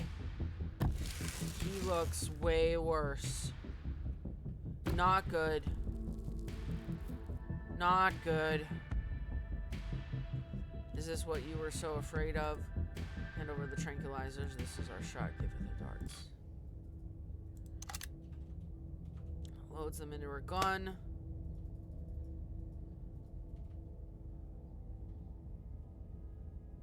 Oh, look at him. He's going back to normal. I thought we were in this together. No, we're not, man. We're not. Dr. Kelly sighs heavily, staring down at the warped figure. I can drag him into the safe room on my own. I'll meet you up front when I'm done. Okay. You return to the entrance of the clinic. Everything is quiet. Only streaks of paint where Reese's minions had once roiled out of the cracks of wood.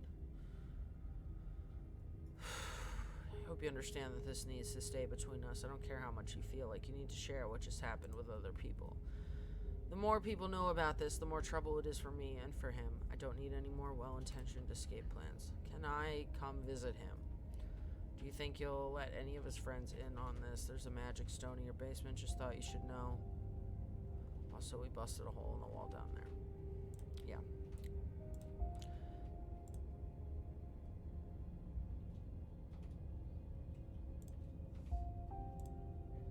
Bring anyone else? Can't promise I'll want to see you. Or that you won't have harsh words, yeah. What about his friends? Have to think about it. One of them trying to break him out, but if he's stuck in a windowless room with no internet and no friends, that's a one-way ticket to insanity.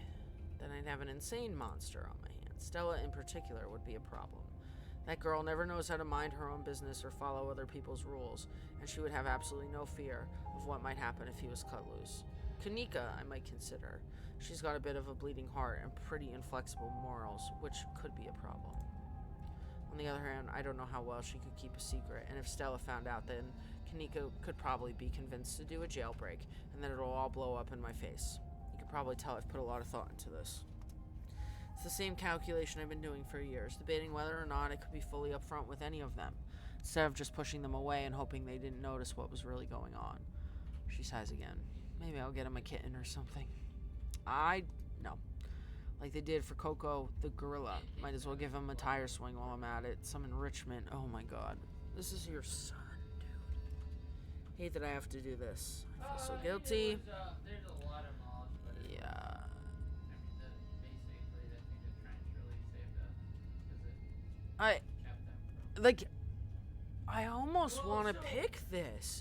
Let me use the bathroom again, and then we'll make a decision. I can't make this decision when I need to go to the bathroom.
Okay.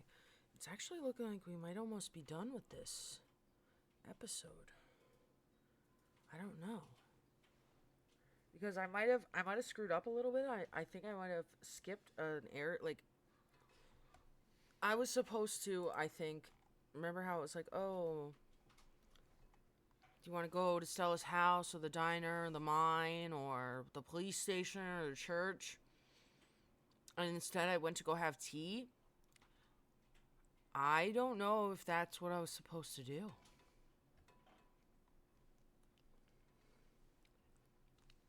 So, I don't know.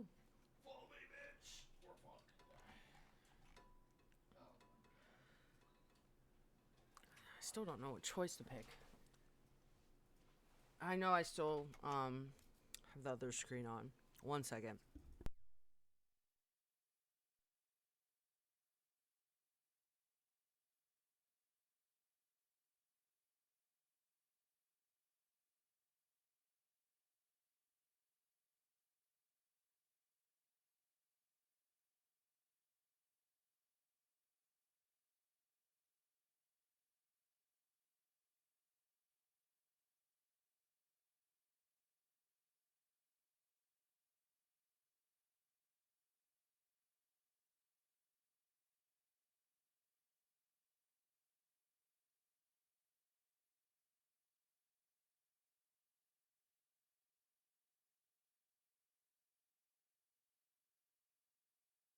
Okay. Your job.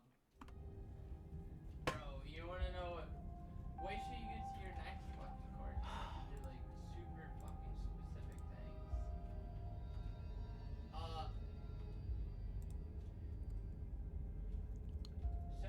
At ALC there's a test and Yeah, I if you definitely, fail it, so it's like vehicle definitely identification. was Vehicle supposed to identification, do you things a take little and have different. your, like, night thermals. But If nothing you I could do now. ID any NATO vehicle you Night is oddly warm compared to the chill of the day. Crickets singing quietly in the sleepy little so you neighborhood. have to be able to, like, look at Everything that happened in the clinic variety of feels NATO almost like a operated dream, vehicles. and now that it's Well, a lot of over, them are just you realize how vehicles little it meshes with at your day and understanding night of the world. say this is Go this home. vehicle. Yep, Whoopsie. You don't get far before you're interrupted by the jingling of dog tags. It's not. It's like Gretchen! Okay, so there's hard tests. Running as But it's fast like, as her if you don't, you go in geriatric and you study, pug legs can like, carry her. bro, most of the time, Gretchen I seems went to the distressed. bar every She fucking whines day. as she stares People up at would you just from the bring ground, eyes they would desperate, just anxiously bring the jumping back and tenderness forth off and darting posts. away when you try Like, to lean down. people would show Good up for a doggy. 12-hour Gretchen, run, where's pull Stella? over and pass it. Like, nope. It's pass the go to class, pass the test, and Gretchen whimpers, then starts trying to drag you towards the woods. Follow Gretchen. Yeah. She nervously runs ahead of you, constantly looking back to make sure you're still there. She leads you into the dark woods. Oh.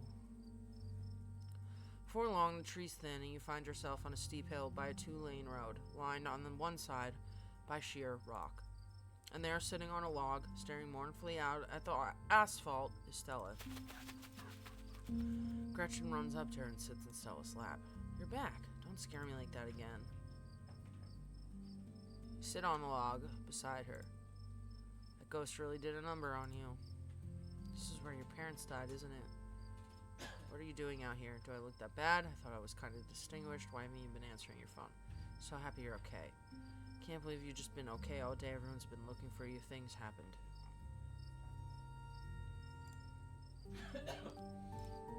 Yeah, nothing gets past you.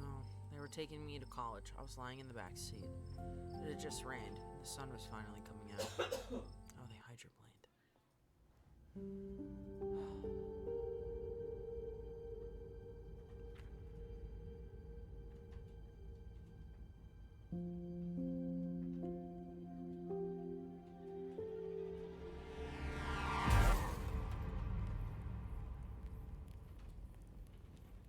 Just kidding.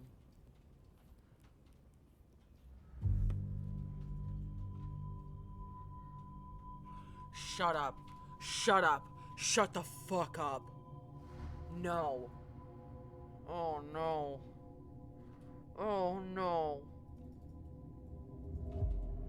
Please don't. No. Nope. Nope.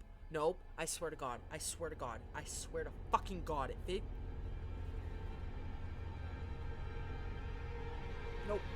Nope. Nope. Nope. Nope. Nope. Nope. Nope. Nope.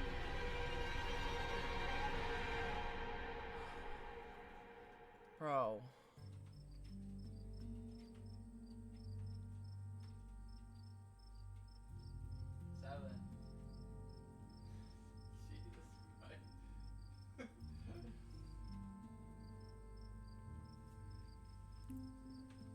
I need a second. It was awful. It really messed me up. Girl, it's messed me up. It's not even real. I think I'm so messed up. There's whole years of my life after the accident that feel like they just never happened. Like every try and remember them. I try and remember them, it's blank. I have all these videos sitting on my channel that I don't even remember filming. It's scary. At least it hasn't been like that for a while. I've never talked about this. Girl, you went around dissociated. I don't... Bro, the content warning was not enough. I'm pretty sure decapitation was in the warnings, but like, holy fuck.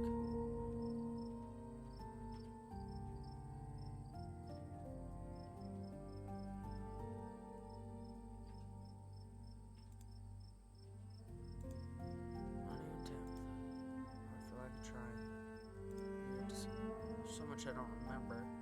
All I know, I was terrible to her. Till you stare out at the road. Accident is probably why I got into ghost hunting. I just wanted to see them again. I wanted to know whether I even could. I never found anything. So I eventually gave up. Then last night happened. And I ran out here to see if maybe it would happen with them too. Even if it meant seeing the crash again or seeing them all messed up and dead. I just wanted to see them. It's been a whole day. I don't think they're coming. I could always wait a little longer. Take your hand. Just because they weren't there doesn't mean they don't love you, wherever they are. Probably somewhere better than whatever hell Charlie got trapped in. It's good they're not coming. You don't want them to be ghosts. They died with your future on their minds. It's time for you to start living. Do you want to say goodbye? I still don't believe in ghosts. Charlie was probably just swallowing gas.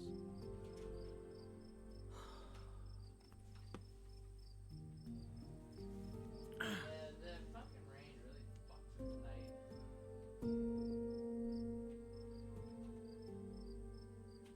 Go with this one. But it almost It's a nice up, thought. yeah. I've thought a lot about what might come after, whether they're somewhere else or if they just stopped existing.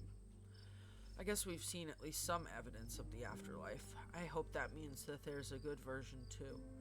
Or they're still on that long car ride, listening to Dad's tapes with a place in the back seat for me when I eventually catch up to them. And then it won't matter that I never got to say goodbye. You had a long life, Eddie. Before that, you could always say goodbye. Now, they died. I don't like that one.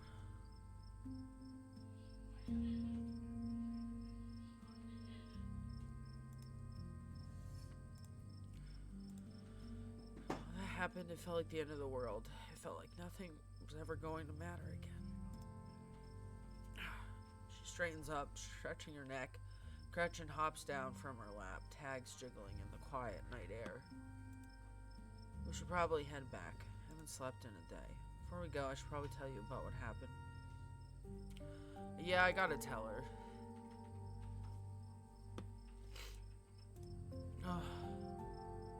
You relay the event to the evening as best you can. Saying it out loud somehow makes it feel less real, like you're sharing the plot of a horror movie, not something that actually happened. Oh my god. Poor guy. Poor Dr. Kelly. This just sucks for everyone. Hopefully he and his mom can work things out. We should try a visit. You know, I think processing just the one traumatic event is enough for the day. This new one's going right into the void. Oh yeah, wait, I wasn't supposed to tell anyone. Whoopsie! Man, I was so emotional about everything, I totally forgot that until just now. At least we can get to the end of the week. Let's get out of here. I ask you to walk me home. Of course. Oh shit, I didn't mean the flirt one. I meant the other one.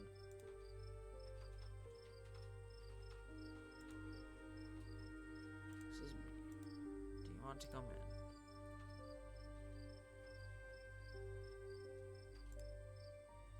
in? No, no.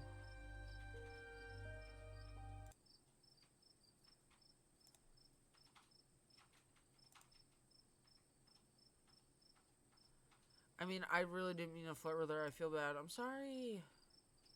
Hopefully she doesn't give it. I wish I could, like, go back. Ugh. Damn it. So much I needed to just talk. See you tomorrow. Tired wave. Bye. Wayne, please. Scaring the shit out of me for no reason. Alright, there's no ditchlings, but... out of nowhere, with what at first looks like blood and gore, you realize it's pain. All walk together. It's where Reese might have gotten you. Straight kind of coughing, he's laughing. Oh. Wayne will, I mean his name is Sam Wayne. Walks just ahead of you in near complete silence. You know Reese was like that.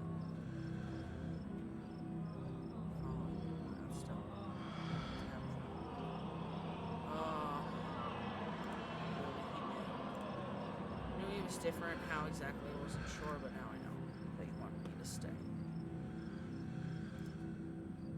Why are you following me around? You're special. What?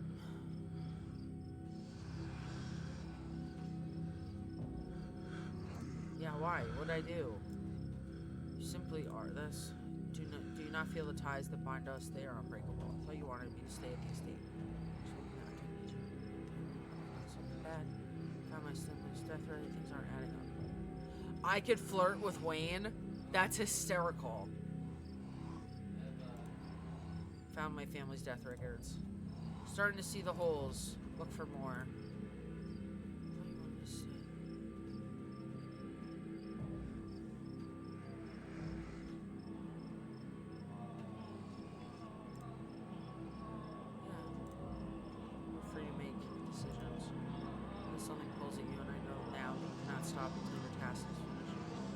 Safe. Ah, okay.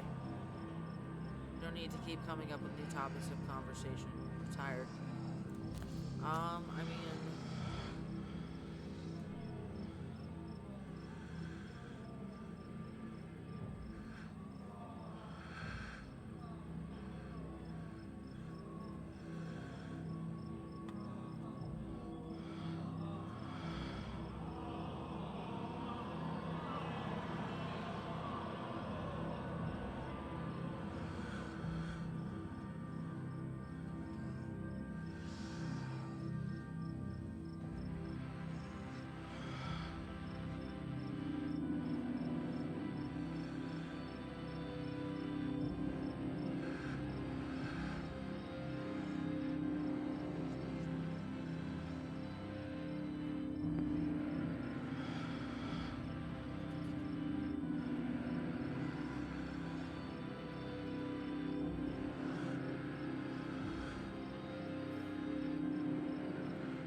I'm sure we'll see each other tomorrow. You should try to spend some time in that old building before you head to town. Tabitha won't be around.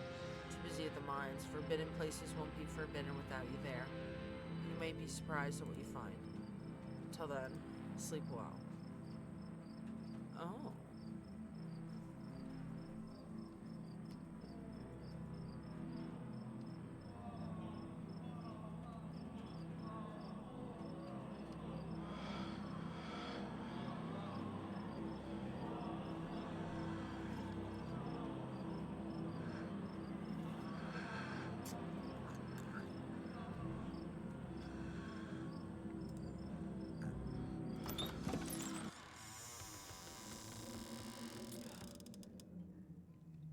State feels empty, wind howling through its abandoned halls. The very foundations creaking beneath you. Your cousin must have already gone to bed.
Pattern. Okay. Sorry about that. That was kind of important. Someone was asking questions about plans. Yeah, she's already. We're going to bed. I'm done. I'm annoyed. This is insane. Damp smell of the mattress. Almost welcoming. Sign the now daily horrors are finally behind you. Jesus Christ. That's insane. Your body exhausted, succumbing to sleep. You drift off, you think of Reese, trapped in that tiny windowless room. All his greatest fears realized, his body no longer his own. Oh, man. You think of nothing. Dear God, bro.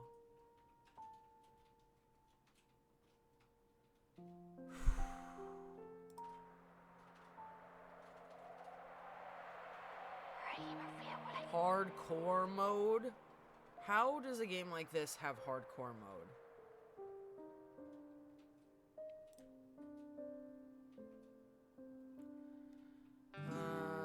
Allows you to select 3 traits, but you'll no longer be able to use your traits to avoid consequences.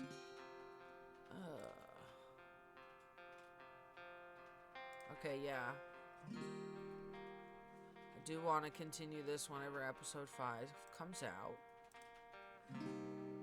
Alright.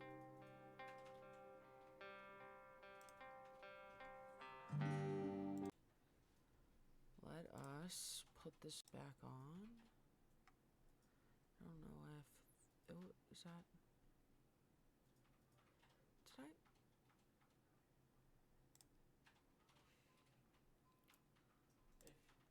Hover over it.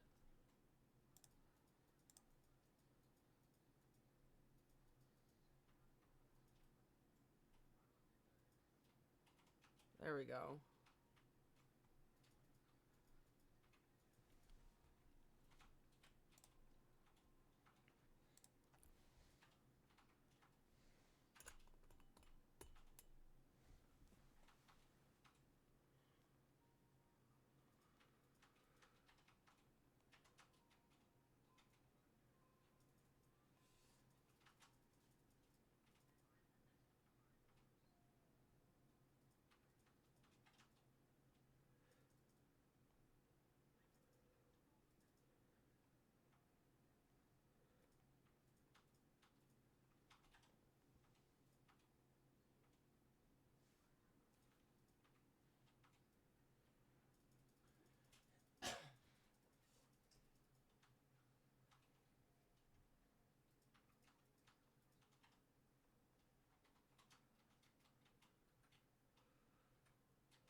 Yeah, hold on.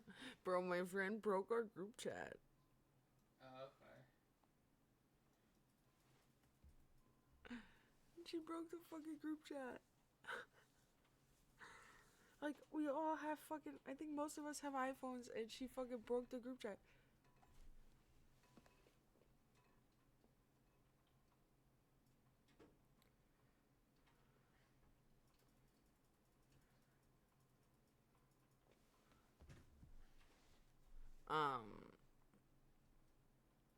And, like, somehow the group chat duplicated itself, but not totally.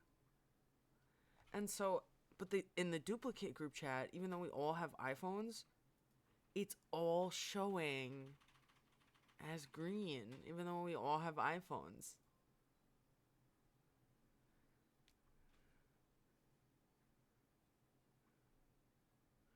Kim is also green.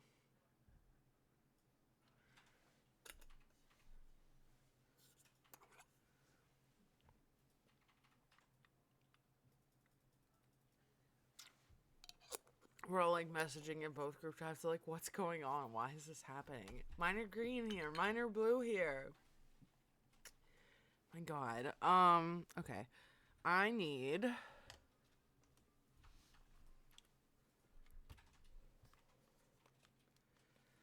do some switcheroonies. Here we are. We are gonna do a little time travel backwards.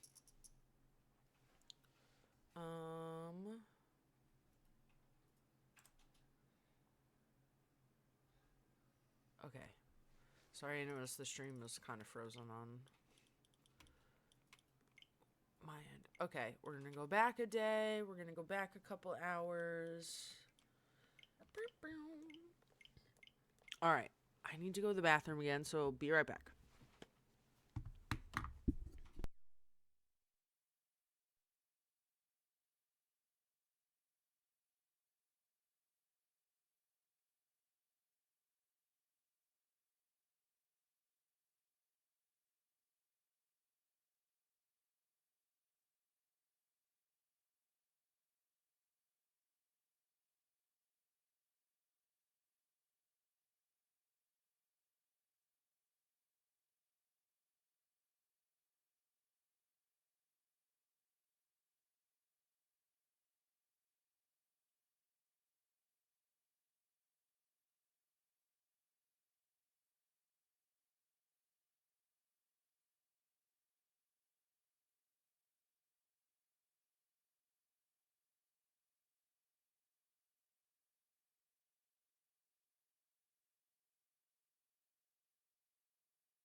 I gotta get my wire situation under control because the cat just like jumped over something and must have hit or touched a wire, and I heard something beep, like it got disconnected, and my stomach just dropped because I'm like, no, we're not doing this. All right. I gotta move you. The thing about One that day USB we'll take care slot of those takes multiple mirrors. lives, so you have to suffer Oh, through it shit. for a while. Bingo. Okay. There's We can. it's just keys doing it.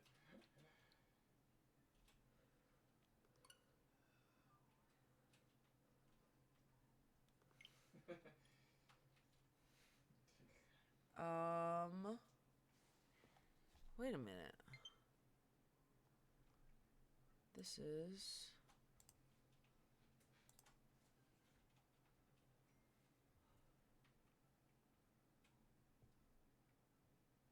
Shit.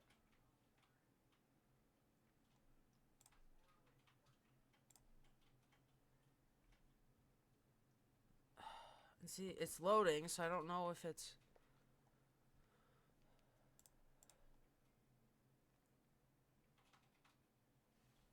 Winnie, please, you already broke the thing.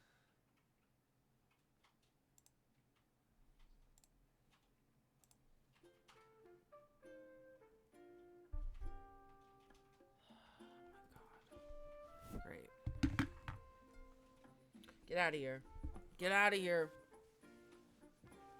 Please.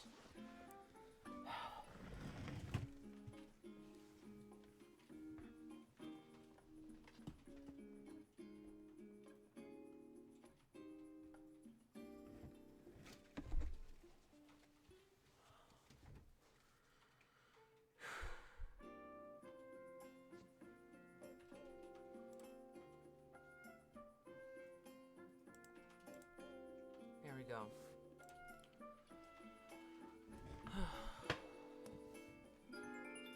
It's a little annoying, but... Oh, I gotta change the... game.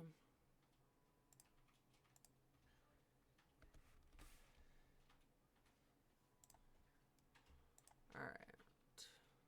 There we go.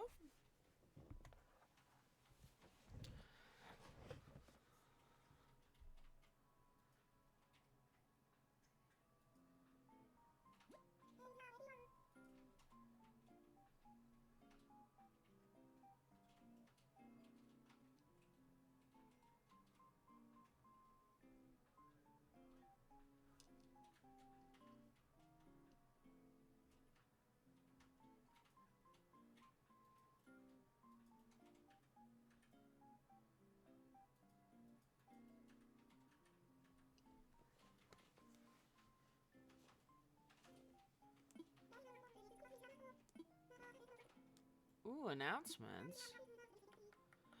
The museum is adding the cafe. Oh yeah, that's right. That's why I went back to this day, so I could fiddle around a little bit, and then we'll time travel forward.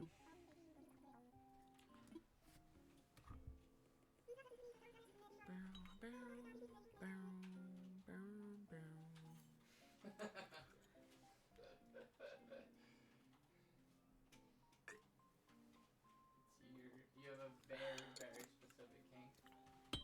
It has to be 7 Days to Die.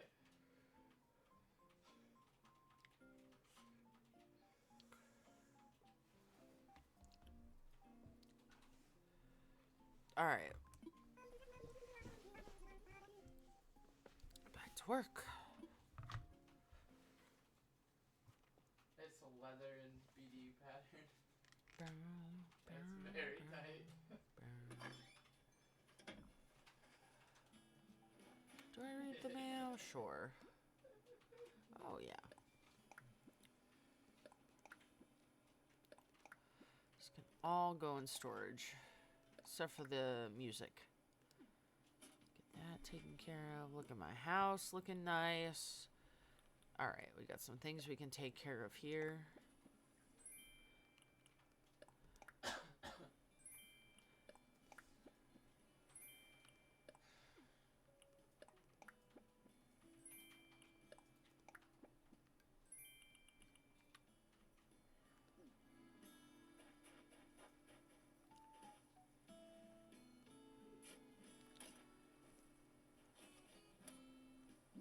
Oh yeah, the street lamp is in my pockets because I want to take it to Harvey's Island to get changed color-wise.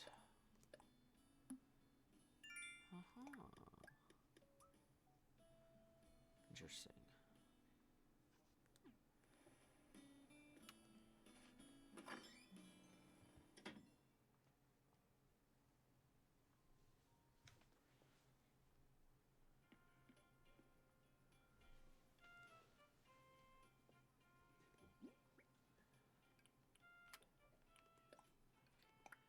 Storage.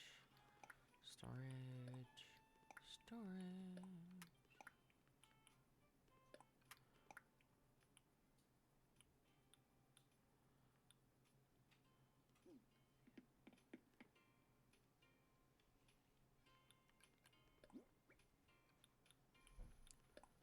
Confirm.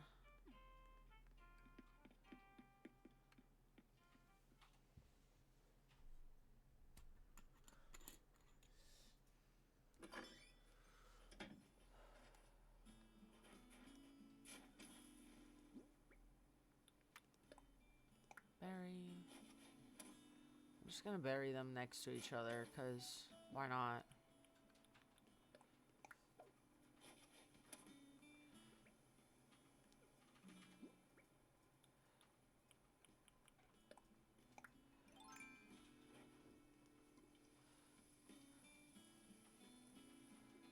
Okay. Huh? We are set. What's up? Oh. Thank you. Okay.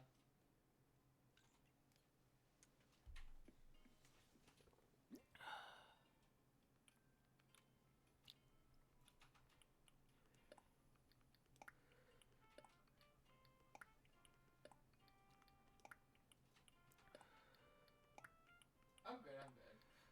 I think, well, let me look at the inventory. I think, well, I guess you can wear them, can't you? Okay. Now I'm good.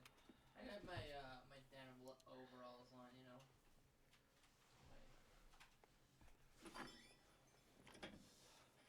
Okay. Hell yeah, bro. Let's continue on.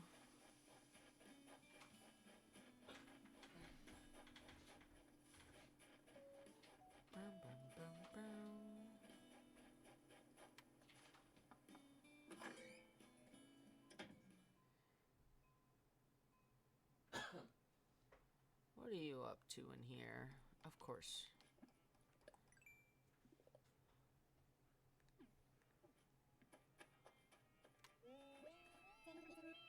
Yeah, you are doing stuff. Depends on what it is. What are you trying Apparently to I put it on? do. Like, I don't think you can put it... Yeah, no, you can't do that. Alright, Right, so yeah. we can get rid of that.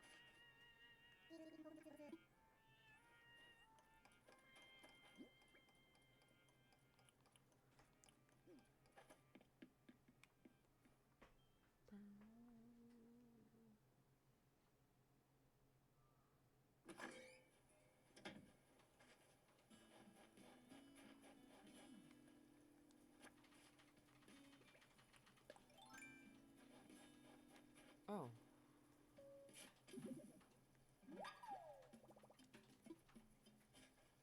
Can't go to the museum today. It's closed.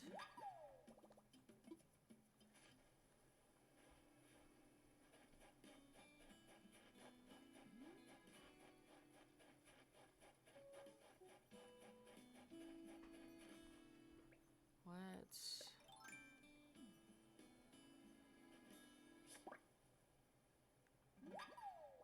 catch these.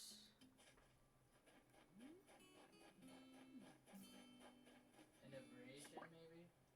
I don't think it really does anything. If you hit tab and hit, Alright, and... Or have you tried not being a little bitch? Change your socks. Oh, that's not accurate. Yeah, just change your socks. True. The classic.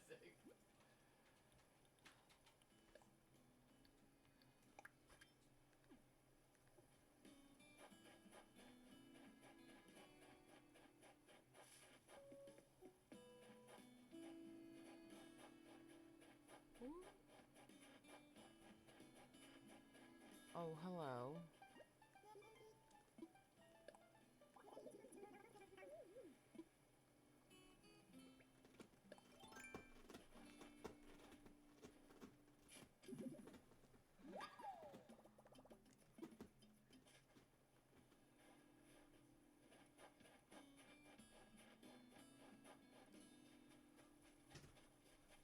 He's wearing scrap armor still, so that's an upgrade. Okay. If you're gonna go heavy armor, I would strongly recommend you get strength to get the heavy armor skill. Otherwise, you're gonna just fucking slow your bitch ass down. Oh, that's not growing. Okay, I gotta fix that. That's fine.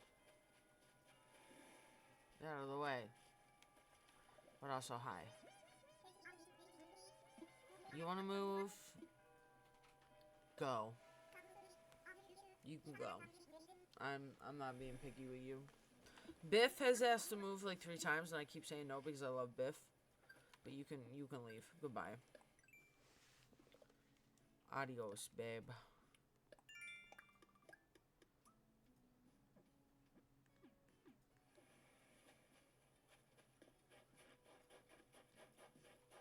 Ooh.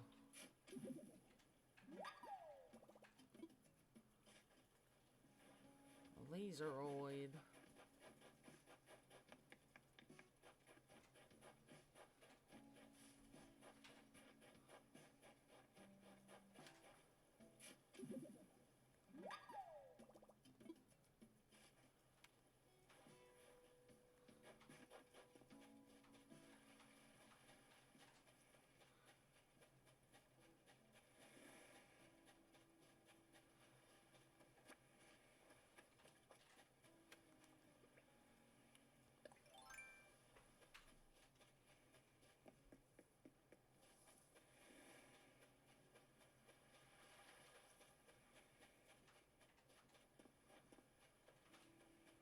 Hello, Flick. Okay. I didn't wish on a lot of stars, so I wished on a few, but not very many. Fuck yeah.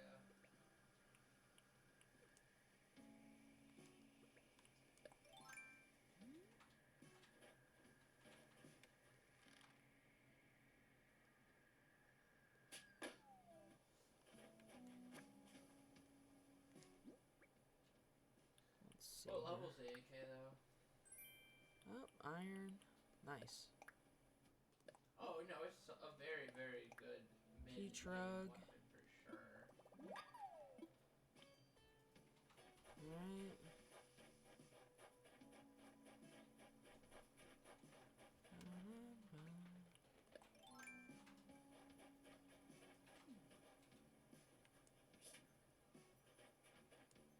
Ah.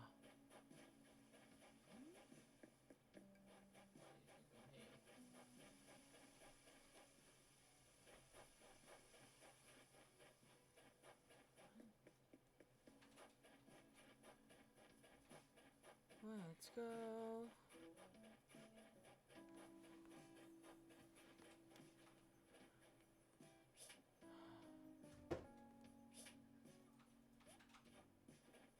What? Excuse me, what?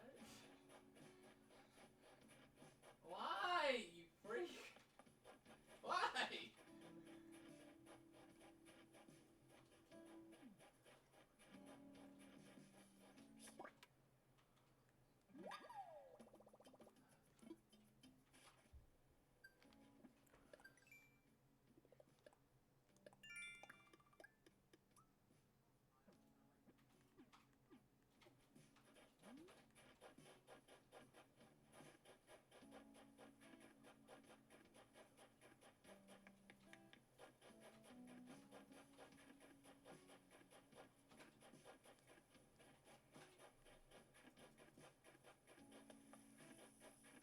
Let's.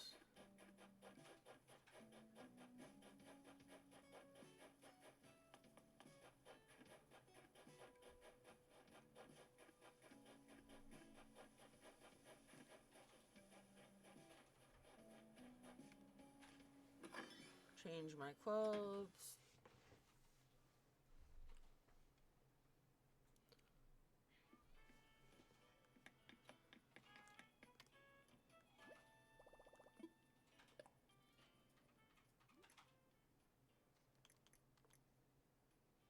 Oh, I can make leather armor now. The base is gonna be real exciting now.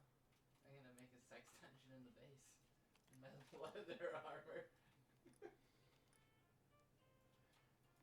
What else do you think of when you have a leather armor on? Yeah. Exactly.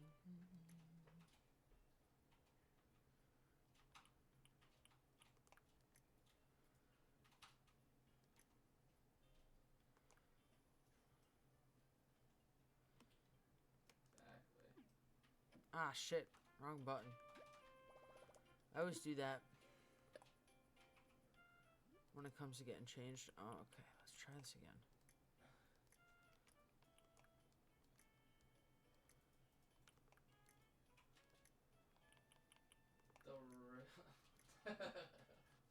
Okay.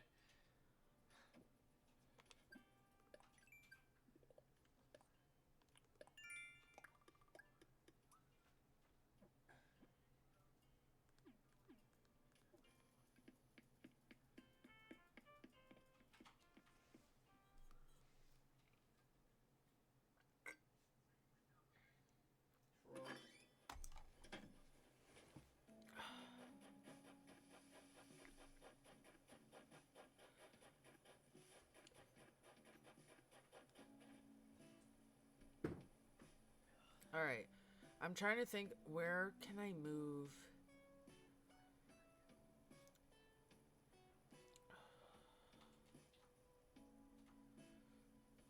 Please save me.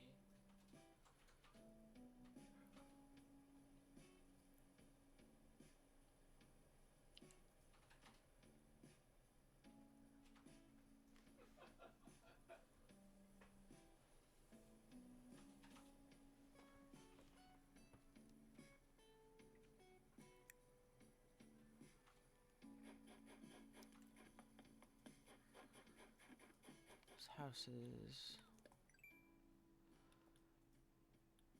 Cat. Okay.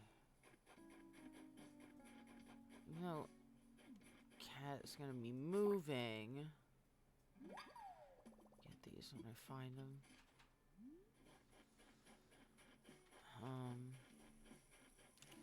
The house still has to go.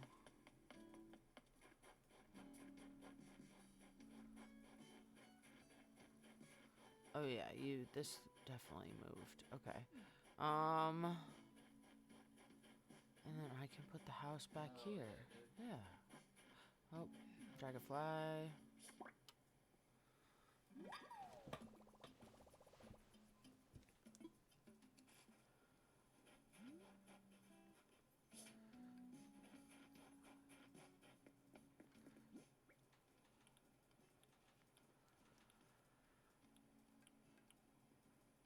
Okay, hi Judy.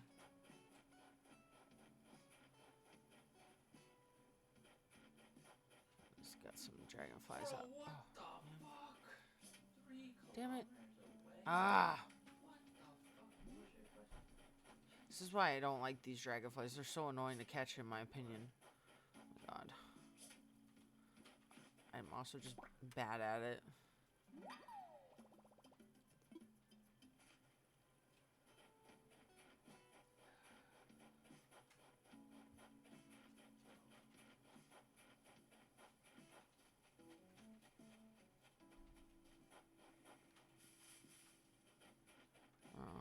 You never know. Bug might fall out of a tree. That's one way of...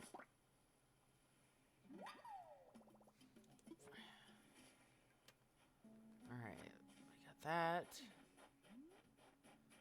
And...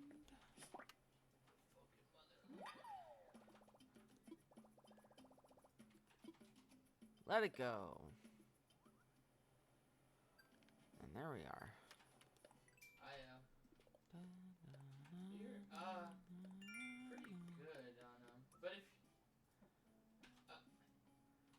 I have a level 5 like tier 2 pistol right now because it's like the one. Sell a hot item. Chop down No, you're good. trees. Use whatever the fuck you like. That's all good. I enjoy them.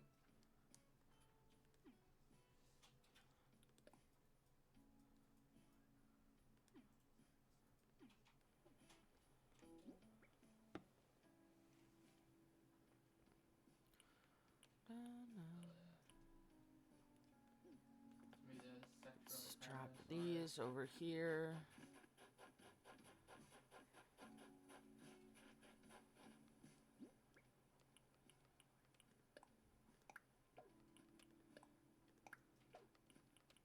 What's that?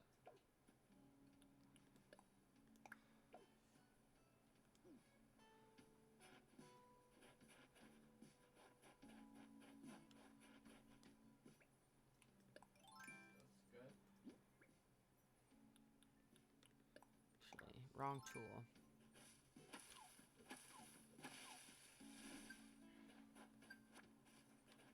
Look for no problem with you. Alright.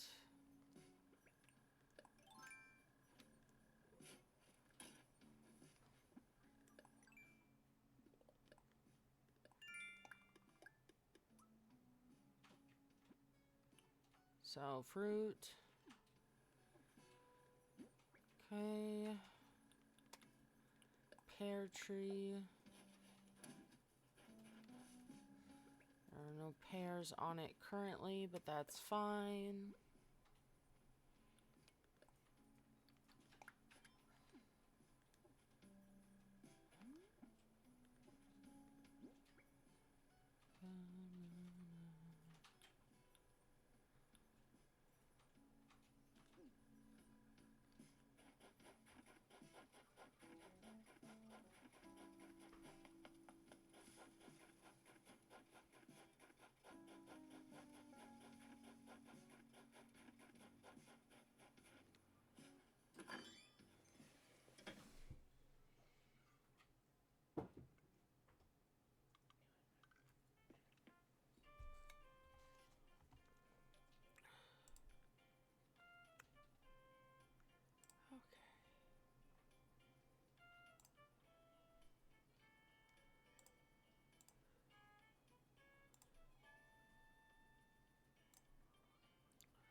Alright, let's put what needs to be put in storage away.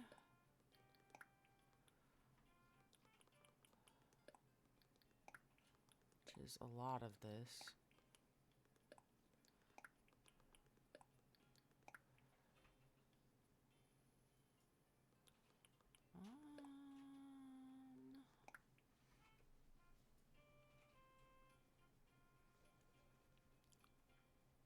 Alright, everything else is With the bite already gonna be taken out of sold it. or used.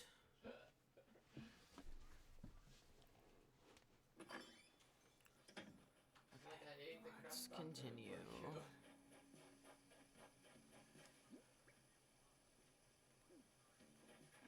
Actually, might as well It's throw it just on the damn. pile of gyroids that I'm gonna have marinating in the ground. Kind of wild.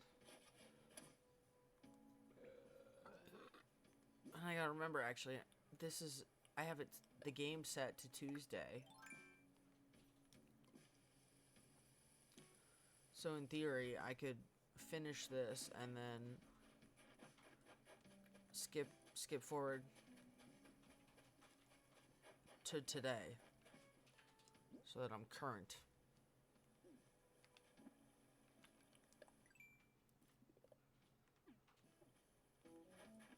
Which I suppose I could do at this point.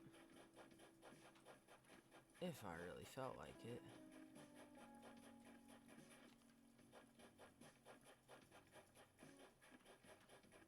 But I'm not going to do that because I want to Yeah, I don't want to do that yet.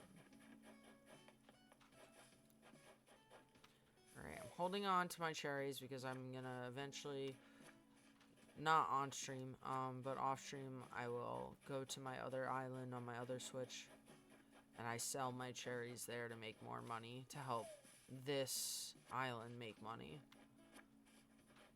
I did that with turnips too. I like used both switches to check turnip prices on both switches, on both islands, to see which one had the better deal, and then whichever one was, I think it was the my other Switch, my original Switch, that ended up being a better pick. So I sold them on there. Gonna use that for buying too, because I bought them for 110 on this fucking island, and then I go to my other island and they were selling for 104. So I could have saved 6 bells per turnip, which per turnip it adds up. So I was a little annoyed over that, but lesson learned. Make sure to check both islands for turnip prices before I purchase anywhere. Gotta get the apple tree label down. This is just something I like to do, so that if I happen to have taken all the fruit off the trees, I still know what type of tree is which.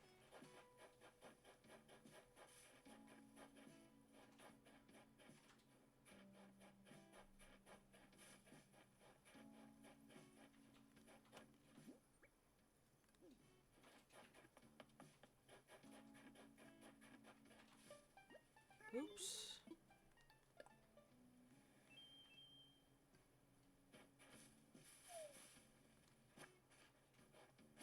Oh, this is gonna be a pain in the ass. Oh, it's not. Okay.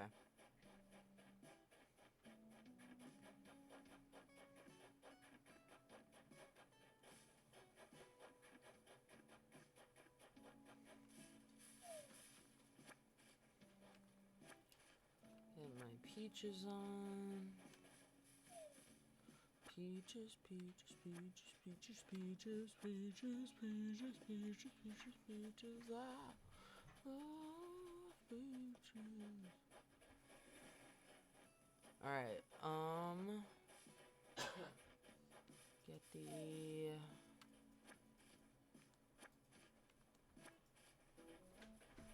Oh yeah, and that's another thing.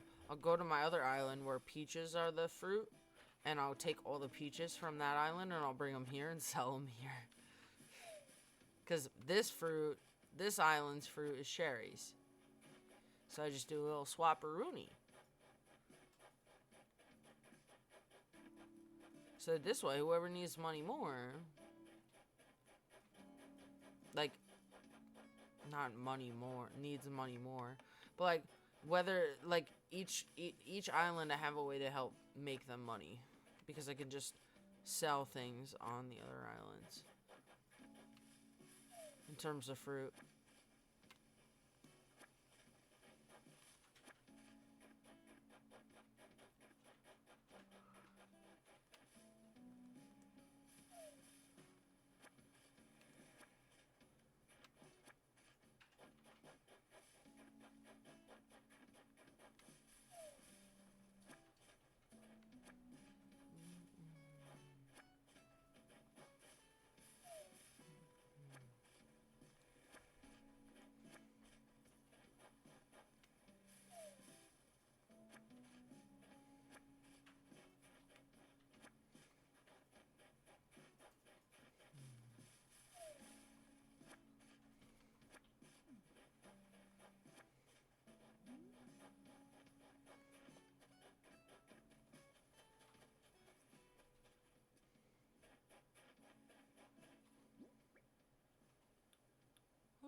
let's go. See, I'm so used to it being up there.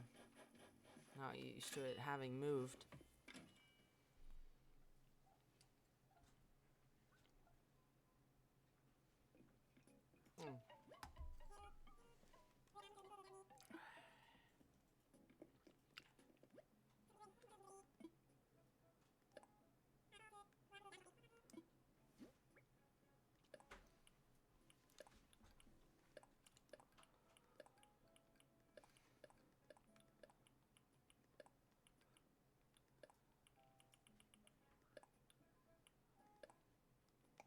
Here we go.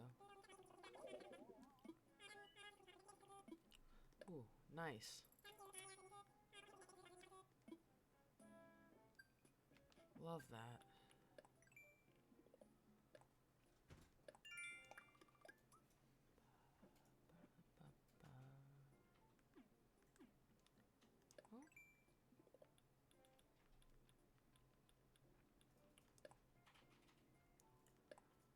Oh, sweet. 3,000 pieces of fruit.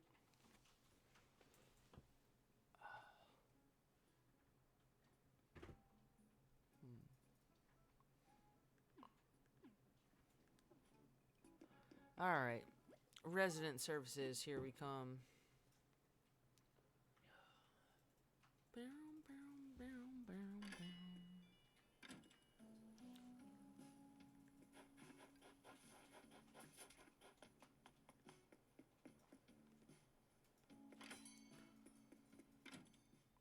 I like how you open those doors, like, whew.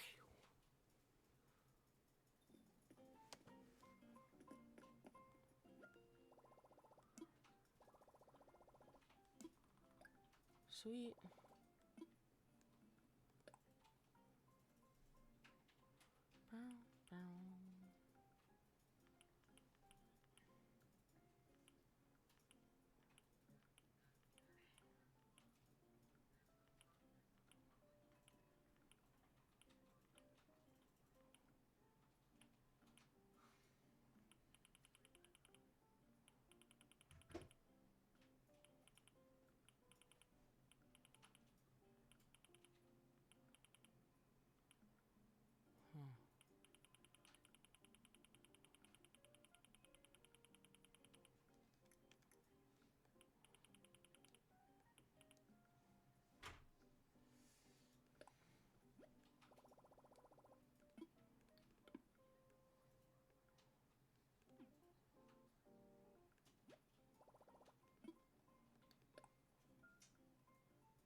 What's this?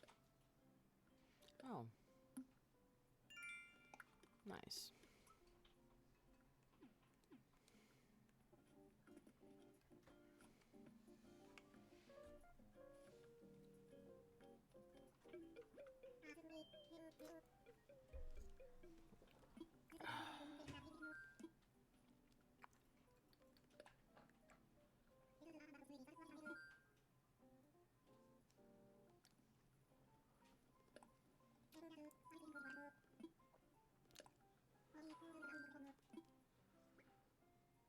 Perfect.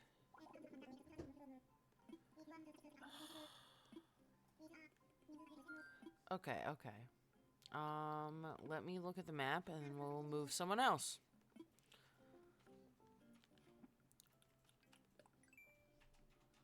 Let's see.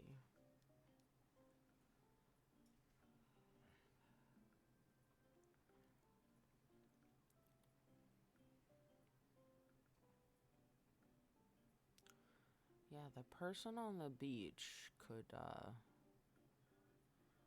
they could be moved. Who's on the beach? Marshall.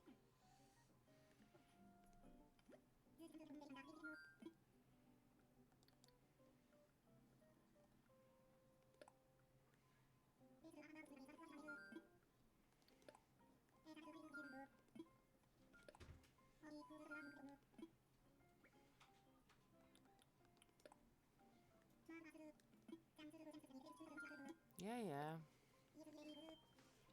Let's proceed.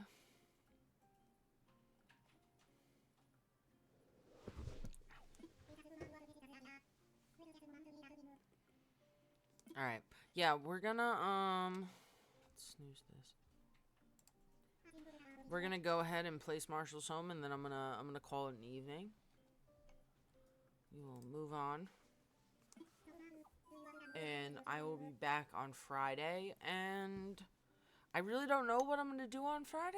I have a long list of games here that we could get into. So I think I'm going to think about it before I decide what I want to do. Something about this night market game. I might play that.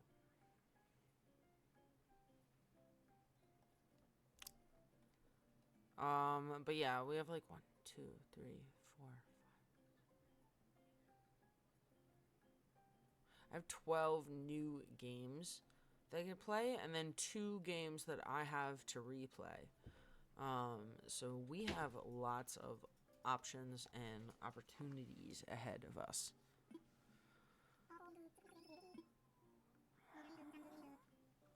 You know, I'm not feeling Slay the Princess, knowing what that's about. It's either 12 minutes or Night Mineko's no, Night Market. Sounds really good. Highly, no. There's no way. No way. That's a lot of cockiness.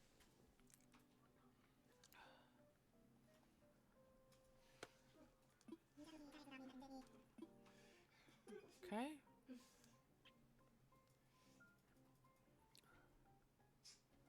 John Wick is gonna drag you to his sex dungeon under the base. Okay. Let's go. Should only take me like 2 seconds to place this because it's gonna be right over here. The zombies to get into their sex dungeon. Like, basically, if I could get it around here.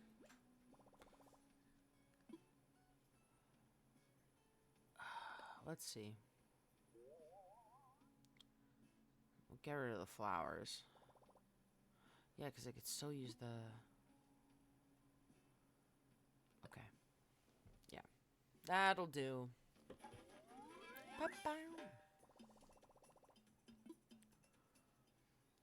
Alright. Yeah. See, I didn't play Wednesday, though, in the game at all. That's kind of a bummer. That makes me want to keep going because I didn't even play the current day.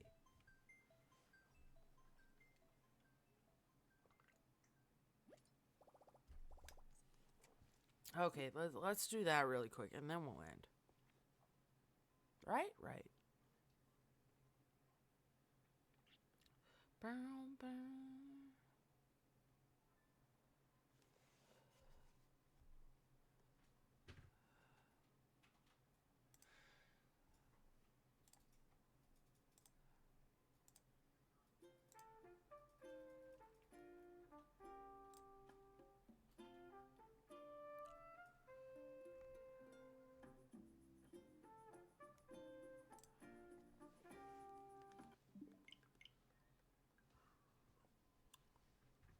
Oh, I should have gone to Harvey's Island. Son of a bitch. Okay. Just so I could check out the art. It's fine, though. Yeah. We're not gonna synchronize, but... Somebody did a quest, and if you didn't have a claim block up to reset it, or to keep it from getting reset.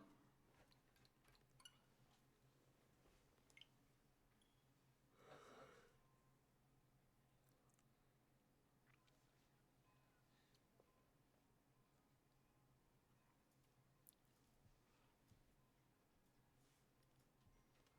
Boom, boom.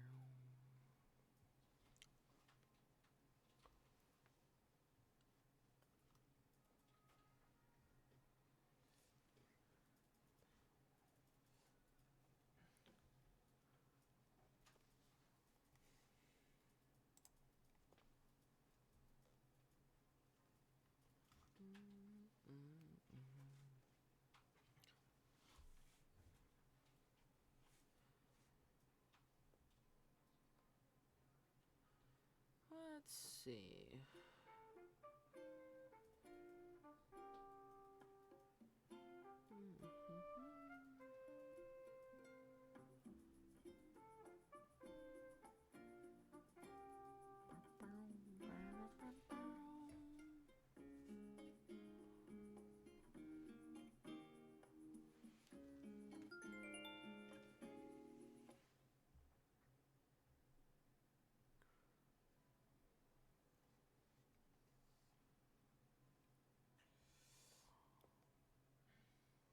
Huh.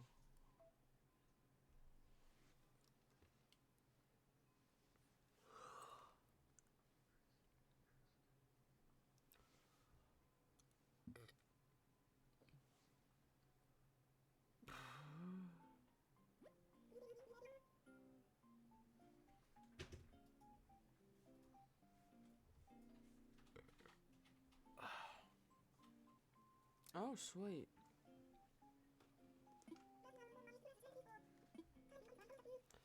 Poppy's birthday. The museum with Brewster.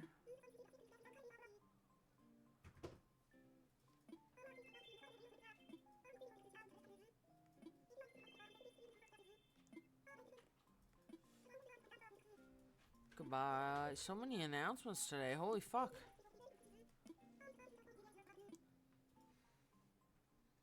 So much going on. All the shit.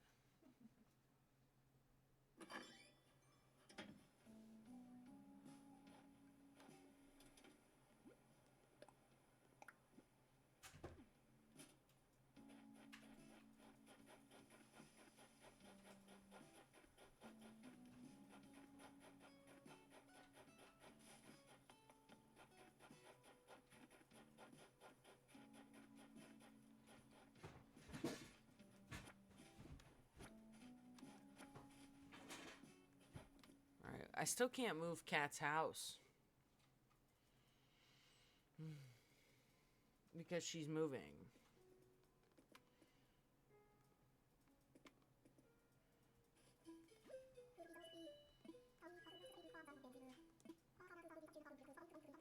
And we have the cafe. Woo! There it is. The question is, never stop working. I have no idea. I just said. Yeah, just mind on that. I don't know. That seems like a good idea.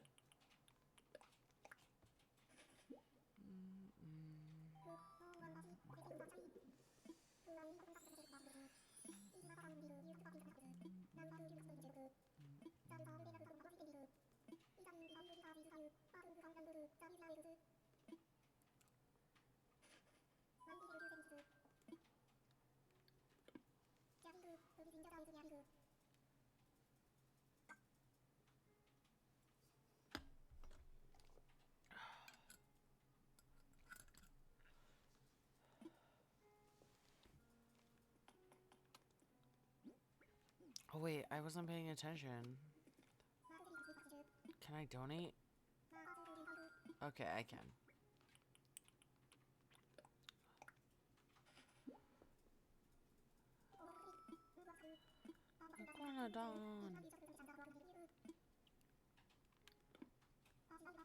Sorry, guy.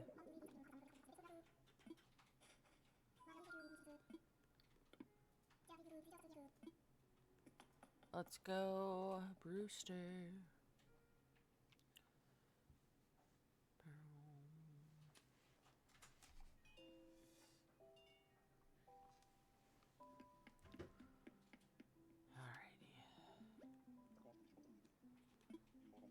Furnish of a need.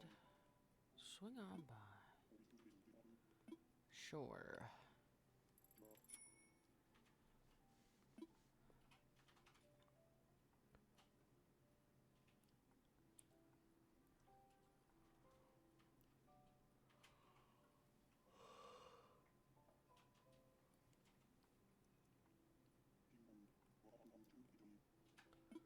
Woohoo!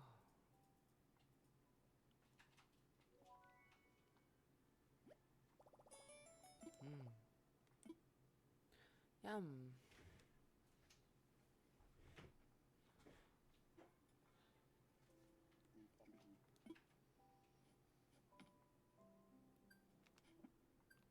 gonna say, I'm definitely getting it. Oh.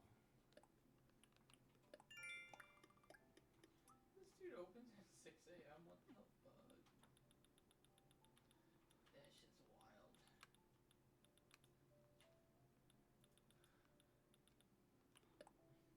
Aha. Alright. You know what? Let's go to Harvey's. And then I think we're gonna be done.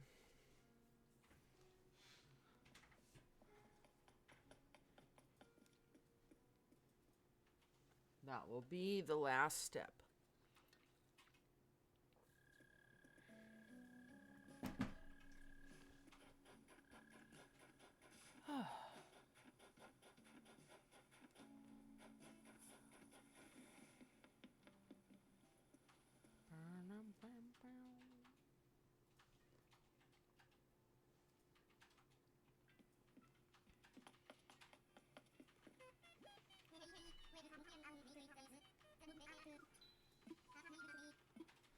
I wanna fly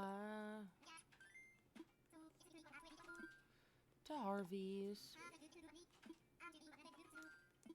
We are good to go.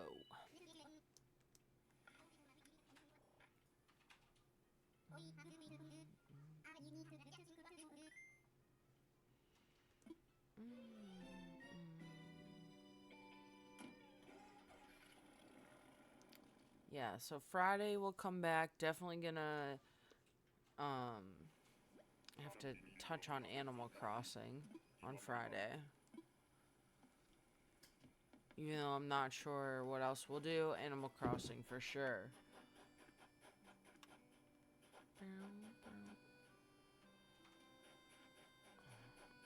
Are you...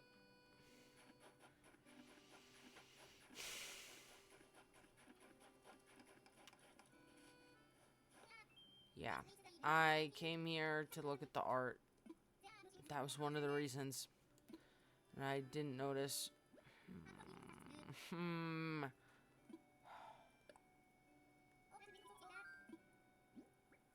This. Do it up.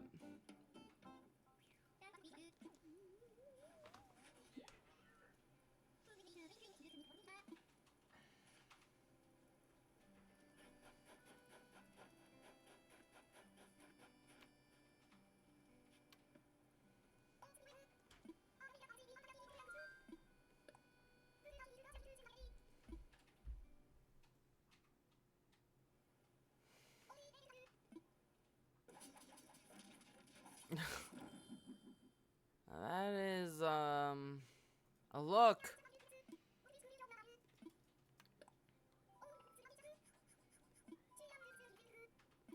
Not a fan. Change it back.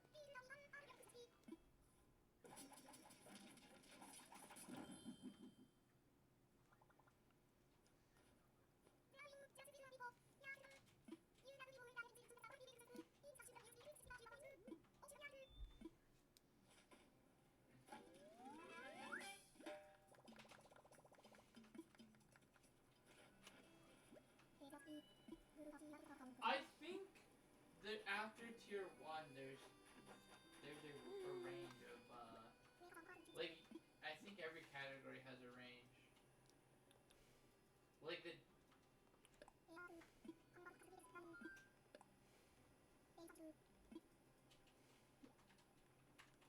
I think after tier 2 or 1, weapons have like a range of rolls. Gotta get these so cute have, like, bags. Have a higher bag count. All right. I'm pretty sure.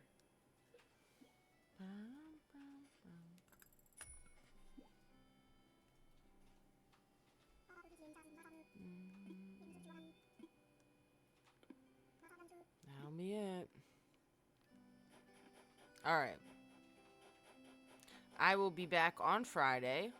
I should be back around 6 p.m. on Friday. 6 p.m. Eastern. And I will see you all then. Thank you so much. Bye.